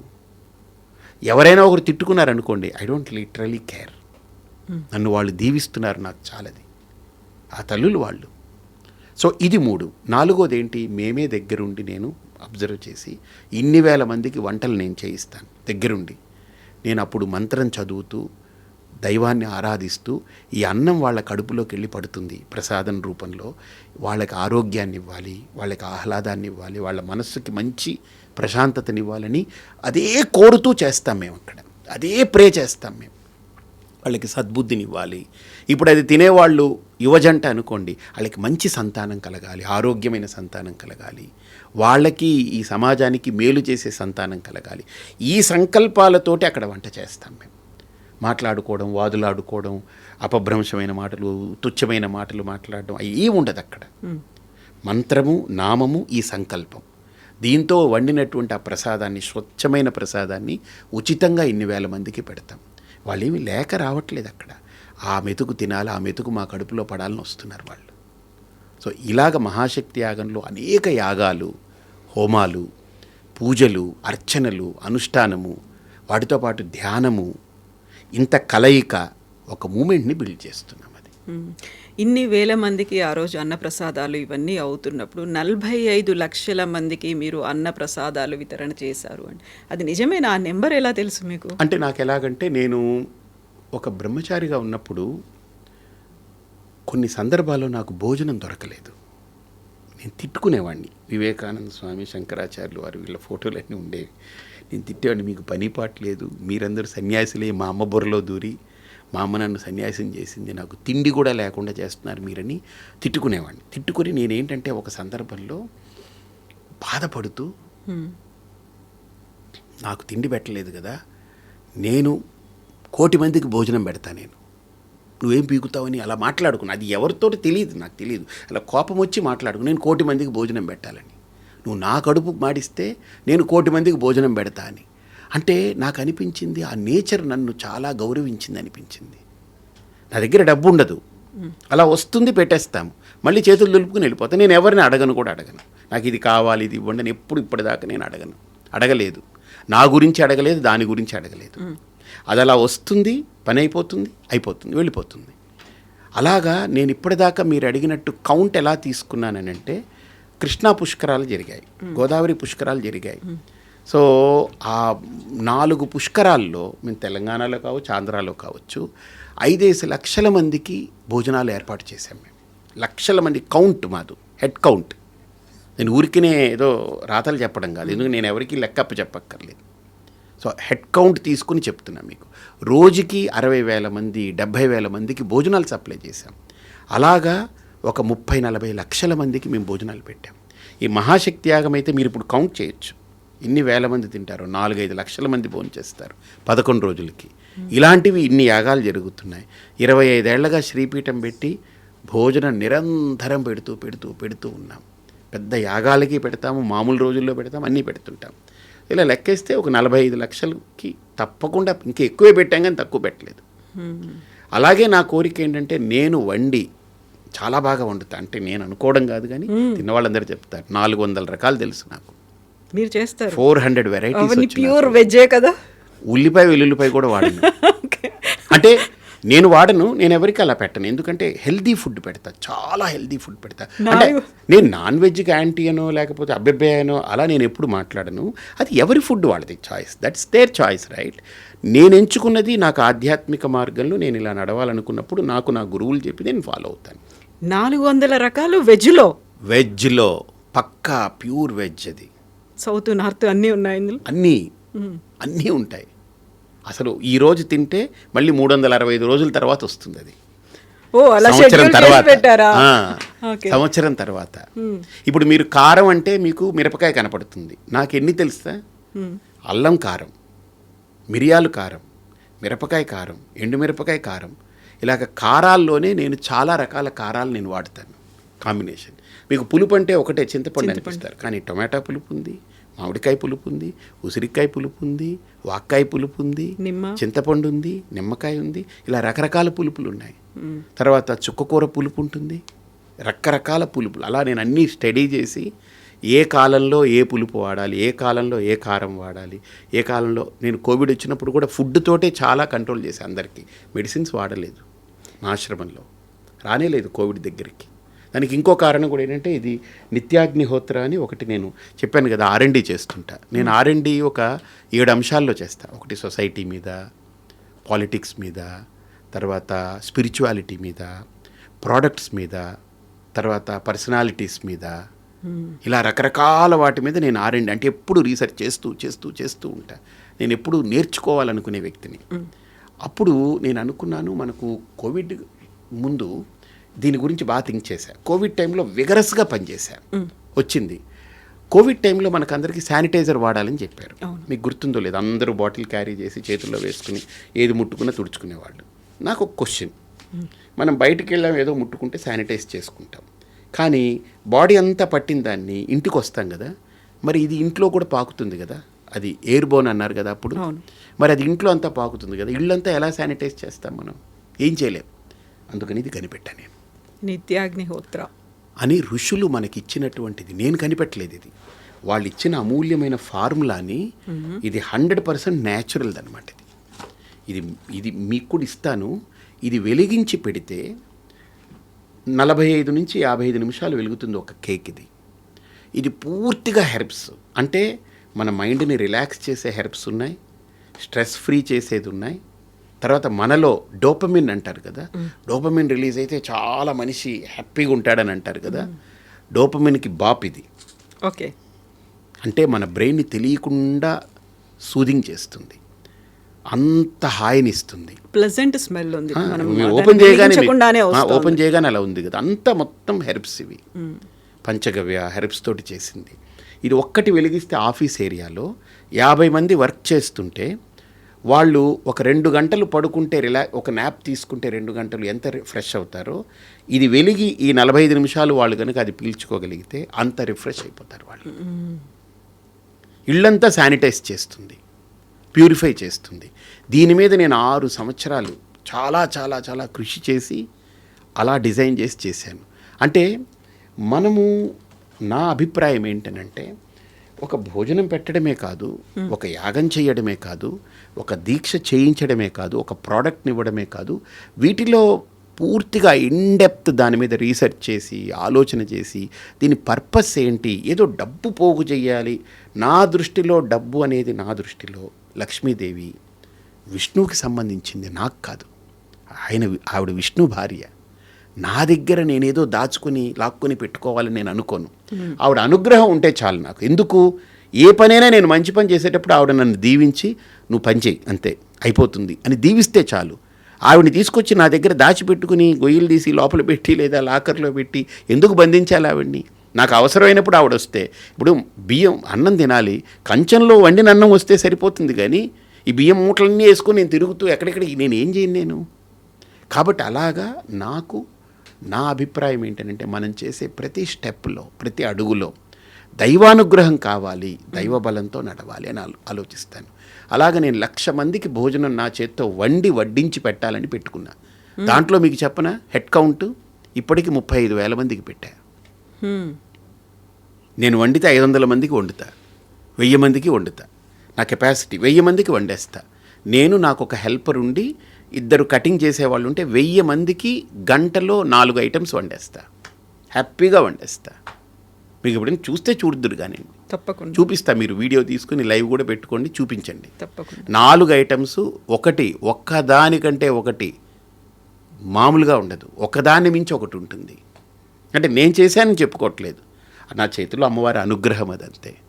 ఇప్పుడు మీరు తినేటువంటి ఆ భోజనం కూడా మీ అంతటా మీరే చేసుకుంటారా? బయట నేను యూఎస్ఏలో కూడా నేను చేస్తే తిననని కాదు, నేను ఎక్కడికైనా వెళ్తే ఎవరైనా ఇడ్లీ తీసుకొస్తారు, ఎక్కడో ఉంటాను, తింటాను, అది కాదని కాదు.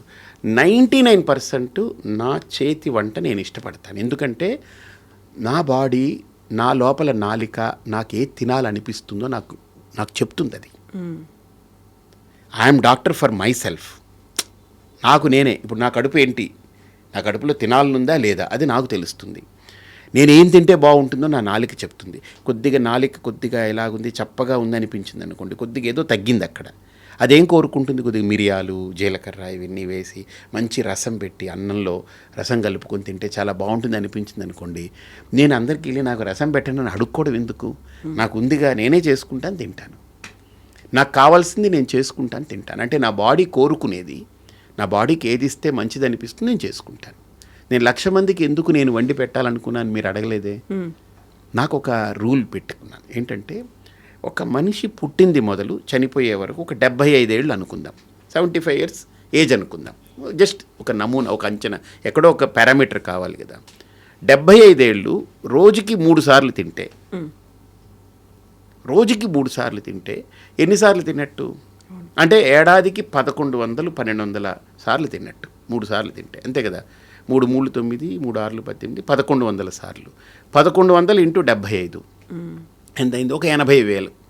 80,000 భోజనాలు చేసినట్టు. ఏది పుట్టినప్పటి నుంచి చనిపోయే వరకు 75 ఏళ్ళు 3 పూటలు. అంటే పుట్టినప్పుడు తినం కదా, ఒక 5-6 ఏళ్ళు వదిలేసిన అటు ఇటు చేసుకున్న 80,000 భోజనాలు చేసినట్టు మనిషి. 80,000 భోజనాలు చేస్తాడు వాడు. నేనేమనుకున్నాను, నేను పుట్టాను 80,000 సార్లు తిన్నాను చచ్చాను, ఇది కాదు. నేను 80,000 సార్లు తింటే నేను 1,00,000 మందికి నా చేత్తో పెట్టి చావాలని పెట్టుకున్నాను. అంటే నేను ఇంకో 20,000 మందికి అదనంగా నా ద్వారా నేను పెట్టి ప్రాణం వదిలేయాలని పెట్టుకున్నాను. ఇప్పుడు మీరు చేసినటువంటి 45 లక్షలు ఆ కౌంట్ అది వేరు, అది మాస్. అది నేను వండను, నేను దగ్గరుండి అన్నీ చేయిస్తాను. నా కౌంట్ ఏంటంటే 1,00,000 మందికి నేను పెట్టాలి, నా చేత్తో వండి పెట్టాలి. దీంతో పాటుగా చాలామంది స్వాములు పీఠాధిపతులు దగ్గరికి ఎవరిని రానివ్వరు, కాళ్ళను కూడా ముట్టుకొనివ్వరు. ఒకవేళ ముట్టుకుంటే వెళ్ళి ఇమ్మీడియట్గా స్నానం చేస్తారు. స్వయం పాకమే ఎట్ ఎనీ కాస్ట్, ఎలాంటి పరిస్థితుల్లో అయినా. అవన్నీ కూడా మీరు ఫాలో అవుతుంటారా? నేను లిటరలీ స్పీకింగ్ అలా ఫాలో అయితే నేను యూఎస్ వెళ్ళలేను, అలా ఫాలో అయితే నేను ఫ్లైట్స్లో తిరగలేను, అలా ఫాలో అయితే నేను ఐ డ్రీమ్ స్టూడియోకి రాలేను, అలా ఫాలో అయితే మీ ఎదురుగుండా కూర్చోలేను, అలా ఫాలో అయితే నన్ను ఇలా క్వశ్చన్స్ చేయకూడదు. మీరు చెప్పింది వింటే సరిపోతుంది, అంతే. వన్ వే ఉంటుంది. బట్ వాళ్ళని నేను డిస్రెస్పెక్ట్ చేయట్లేదు, I respect them because they are committed. ఒక సిస్టము, ఒక పీఠమను, ఇంకో దానికను వాళ్ళు కమిట్ అయ్యి అలా ఉండాలి, అలా ఉంటారు. వాళ్ళని తప్పు పట్టద్దు. ఇప్పుడు నేనున్నానుగా, ఉపయోగించుకొని జనబాహుల్యంలోకి వచ్చాను కదా. అందుకే నా దగ్గర ఆ దండమది నేను తీసుకోలేదు. ఆ దండము, ఆ పీఠము, ఆ వ్యవస్థ అదంతా వేరు. యూ షుడ్ రెస్పెక్ట్ దట్, అంతే. ఇంతసేపు ఇన్ని రకాల లాజిక్లు చెప్పారు, ఇంత విషయ పరిజ్ఞానము, వీటన్నిటి గురించి చెప్పిన తర్వాత ఒక్క అంశంలో మాత్రం మీరు అక్కడ రాంగ్ స్టెప్ వేశారా అనిపించిందా? రాజకీయాలకు సంబంధించి నో అనిపించలేదా? మీరే అన్నారు కదా, లాజిక్ అన్నారు, ఇంత అద్భుతంగా చెప్పారన్నారు. దానికి లాజిక్ ఉంది. ఏంటది? ఆ మ్యాజిక్ తెలుస్తుంది. ఎందుకు కంగారు? త్వరలో తెలుస్తుంది అంటే మళ్ళీ ఇంకో సెకండ్ ఇన్నింగ్స్. అలా అని కాదు, నేను ఒక స్టెప్ వేసేటప్పుడు చాలా ఆలోచిస్తాను. ఎందుకంటే ఇంత R&D వస్తువుల మీద, వ్యక్తుల మీద, దేశాల మీద, సమాజం మీద చేసేవాడిని నా మీద నేను ఆలోచించుకోలేనా? ఎందుకు నేను వెళ్ళాలి, నాకు అవసరం ఏంటి అని ఆలోచించుకున్నా. నా ప్రశ్నలకి, నేను వేసుకునే ప్రశ్నలు నా మీద ఈ భూమి మీద ఎవడు వేయలేడు. ఎంత కసి నా మీద ఉన్నవాడు కూడా నా మీద అన్ని ప్రశ్నలు వేసుకోలేడు. నేను అన్ని ప్రశ్నలు వేసుకుంటాను. ఎందుకంటే అంత వేసుకుంటేనే నాకు ఆన్సర్స్ వస్తేనే నేను అడుగు వేస్తాను, దానికి సరైన ఆన్సర్లు వస్తేనే అడుగు వేస్తాను. కాబట్టి రాజకీయం అనేది ఒక గొప్ప వ్యవస్థ అమ్మా, ఒక గొప్ప వ్యవస్థ. మీరు నమ్ముతారో నమ్మరో, మిగతా దేశంలో రాజకీయాలన్నీ పక్కన పెట్టండి, మన తెలుగు రాజకీయాల్లో ఇద్దరు ఇప్పటికీ ధ్రువతారులు. ఇద్దరు, ఒకటి రాజశేఖర్ రెడ్డి గారు, 2 ఎన్టీ రామారావు గారు. వాళ్ళని తలుచుకోని వ్యక్తి, అంటే మైనస్లన్నీ పక్కన పెడదాం, ప్రతి వ్యక్తిలో ఏదో మైనస్లు ఉంటాయి పక్కన పెడదాం. వాళ్ళిద్దరినీ మనం చూసి తెలుసుకోవాల్సింది ఏంటంటే, ఎన్టీ రామారావు గారి గురించి నేను మాట్లాడలేదు. నేను అరకులో కొండల దగ్గరికి వెళ్ళా ఒకసారి, కొండ ప్రాంతంలో అరకులో వెళ్దామని వెళ్తే అక్కడ ఉన్న వాళ్ళు ఒక మాట అన్నారు, మాకు బియ్యం తినడం తెలియదండి, బియ్యం తెలియదు మాకు. వాళ్ళు వెదురు బొంగుల్లో ఉండేవి లేదా అవి ఇవి ఏవో తినేవారట పాపం. వాళ్ళకి బియ్యం తినాలంటే ఏదో పెద్ద పెళ్ళయ్యి ఎవరెవరో ఏదో ఇస్తే తెచ్చుకొని వండుకొని తినేవాళ్ళట. కానీ మాకు దేవుడండి ఎన్టీ రామారావు, కిలో 2 రూపాయలకి ఇచ్చి మేము బియ్యం తింటున్నామండి ఇప్పుడు అని చెప్పేటప్పుడు కూడా, మేము బియ్యం తింటున్నామండి ఇప్పుడు. ఎన్టీ రామారావు వాళ్ళండి దండం పెట్టాడు. నాకు అనిపించింది, ఒక వ్యక్తి దేవుడు అయిపోయాడు అన్నం పెట్టి. ఆయన ఇంట్లోది ఏం పెట్టలే, ఆయన సంపాదన ఏం పెట్టలేదు, కానీ సమాజానికి ఒక ముఖ్యమంత్రి స్థానంలో ఒక వ్యక్తి కూర్చుంటే, ఒక సంకల్పం ఉన్నవాడు, ఒక సజ్జనుడు ఒక వ్యక్తి కూర్చుంటే, ఒక్క సంస్కారంతో ఎన్ని లక్షలు కోట్ల మంది కడుపుల్ని ఆయన నింపేశాడుగా ఒక్క సంతకంతో. ఇది ఆయన చేశాడుగా. అదే రాజశేఖర్ రెడ్డి గారు ఆరోగ్యశ్రీ అని పెట్టాడు ఆయన. నిజంగా చెప్పాలంటే ఆయనకి దండం పెట్టాలి మనం. ఆయన ఏమండి రామారావు అలా చేశాడు, ఈయన భ్రష్టు పెట్టాడు, రాజశేఖర్ రెడ్డి ఇది తిన్నాడు, ఏమిటండి మాట్లాడితే ఎవరినైనా మాట్లాడచ్చు. చేసిన మంచిని మాట్లాడదాం, మనం మనుషులం కదా. ఆల్ ద టైం ఈ చెత్త చెదారం చెడు మాట్లాడుకుంటూ ఎంతకాలం గడుపుతాం మనం? పోనీ నువ్వు చెడు చెప్పిన తర్వాత ఆయన చేసిన మంచికి ఏమైనా అర్థం లేకుండా పోతే ఉపయోగం ఏంటి? సో ఆరోగ్యశ్రీ అనే పథకం పెట్టి ఎవడమ్మా అపోలో హాస్పిటల్కి వెళ్ళి పడుకుంటారమ్మా, హాయిగా కడుపు నొప్పి వస్తే హాయిగా వెళ్ళిపోతున్నారు. ఇంకోటి ఆయన చెప్పే మాటల్లో కూడా ఎవరికైనా ఆపద వస్తే కుయ్యి కుయ్యి కుయ్యి అని మీ దగ్గరకు వచ్చేస్తున్నారు. ఏం గొప్ప ఆలోచన అది. 108 పట్టుకొచ్చి పెట్టారు. అంటే ఆయన డాక్టర్గా ఒక పేషెంటుని ఎలా కాపాడాలని, అంటే ఆయన ఎంతవరకు మెడికల్ ఫీల్డ్లో ఉండి ఒక డాక్టర్గా సర్వీస్ చేశారో తెలియదు, కానీ ఈ ఒక్క పనితో ఆయన మనుషుల మనసులో అలా నిలబడిపోతాడు. నాకు వాళ్ళిద్దరిని నేను ఆలోచించాను. రెండోది ఎన్టీ రామారావు కానీ రాజశేఖర్ రెడ్డి కానీ వాళ్ళిద్దరి అప్రోచ్లో కూడా ఒక హుందాతనం ఉండేది. గమనించారా మీరు? ఆ రాజకీయాలు ఇప్పుడు కనపడట్లేదు. ఆ రాజకీయాలు పెద్ద కుళ్ళు, స్వార్థం, దరిద్రం, దౌర్భాగ్యం. ఇప్పుడు మనకేంటంటే 2 రకాల నాయకత్వాలు, ఒకటి దౌర్భాగ్యం లేదా ఒకటి దరిద్రం. దరిద్రాన్ని కోటేస్తే దౌర్భాగ్యం ఓడిపోవాలి, దౌర్భాగ్యాన్ని కోటేస్తే దరిద్రం ఓడిపోవాలి. ఈ దరిద్రంలో బతుకుతున్నాం మనం. ఇలాంటి పరిస్థితుల్లోనే దౌర్భాగ్యం, దరిద్రం, కుళ్ళు ఇలాంటివి ఉన్నప్పుడు మీకు అక్కడ ఒక స్పేస్ ఉందనుకుంటున్నారా? ఆ స్పేస్ చుట్టూ ఉండదమ్మా, ఉండదు. నేను ఒకటి నేర్చుకున్నా, మన ఇంట్లో బూజు కొట్టాలంటే బూజు ముందు మన నెత్తి మీద పడుతుంది. అవునా? అంతేగా నేను ఎక్కడో ఉండి బూజు కొట్టలేను కదా. అంటే ఏమో రిమోట్ ఫ్యూచర్లో ఎలా వస్తే ఒకప్పుడు బూజు కర్రతో బూజు కొట్టేవాళ్ళం. ఆ ఉపమానం చూస్తే ఫస్ట్ బూజు ఎక్కడ పడుతుంది? కొట్టేవాడి మీదనే పడుతుంది. పడని, ఐఎమ్ రెడీ. దాన్ని క్లీన్ చేయాలనుకున్న నా నెత్తి మీద పడితే కూడా నేను ఆస్వాదిస్తా, తర్వాత కడుక్కుంటాం. ఏముంది? సమయం ఎప్పుడు వస్తుంది అది వాళ్ళ కాలం బట్టి, నాకు కాదు. నాకేం ఆ తాపత్రయం లేదు కదా.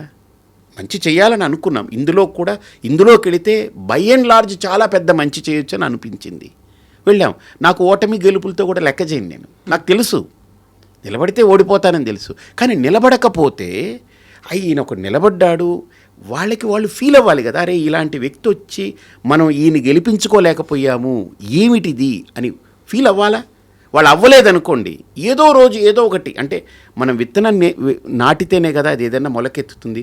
మనం ఏమీ చేయకుండా అన్నీ నా దగ్గరకు వస్తే అప్పుడు ఆలోచిస్తానంటే ఎలా కుదురుతుంది? Let me do something. ఎప్పుడు చేస్తున్నాం కదా. సో ఏదైనా పార్టీలో జాయిన్ అవుతారా? మీరే స్వయంగా ఒక పార్టీ పెడతారా? అవన్నీ నేను ఆలోచించట్లేదమ్మా. ఆ టైంకి ఖచ్చితంగా nature will give a path. బాగుండాలి, సమాజం బాగుపడాలి, వీళ్ళకి మంచి నాయకత్వం రావాలన్నప్పుడు నేచర్ ఎవరో ఒకళ్ళని, నన్నే కాదు, ఒక గొప్ప నాయకుడిని ఆ సమాజం యొక్క సంస్కారానికి తగ్గట్టుగా ఆ నేచర్ కూడా అది ఇస్తుంది. అది ధన్యవాదాలు స్వామి. మళ్ళీ మీరు చెప్పినట్టుగా మీ శ్రీపీఠమే కాదు, ఆ తర్వాత మహాశక్తి యాగం, ఆ తర్వాత మీరు స్వయంగా వంట చేసి పెడతా అన్నారు కాబట్టి అది కూడా ఉంది. 3 ఒకేసారి రండి. తప్పకుండా మీరు వస్తే ఇప్పుడు మా అమ్మగారు అనుకుని చక్కగా మీకు అన్నీ పెడతాను. మా అమ్మగారికి కొన్ని ఇష్టమైనవి కొన్ని ఉంటాయి. She's very choosy. మీకు పెడతాను తప్పకుండా. రండి. తప్పకుండా. ధన్యవాదాలు. And for more videos, please subscribe to iDream. Please subscribe to iDream. Please subscribe iDream. And please subscribe to iDream. For more videos, subscribe to iDream. Please like, share and subscribe to the channel. Congratulations, iDream. Subscribe to iDream. Subscribe to iDream. So subscribe to iDream Media. iDream team andarki huge congratulations. Please subscribe iDream Media. Please subscribe to iDream. Subscribe iDream. Please subscribe to iDream. iDream అంటే నా కళల channel subscribe చేసుకున్న నోరు తిరుగుతలేదు. మీరైతే గంట గుర్తు కొట్టండి. For more such videos, please subscribe to iDream. Subscribe to iDream. Please subscribe to iDream. Please subscribe iDream Media. Please do subscribe to iDream. Please subscribe to iDream Media. For best entertainment and information, please subscribe iDream. And don't forget to subscribe to iDream.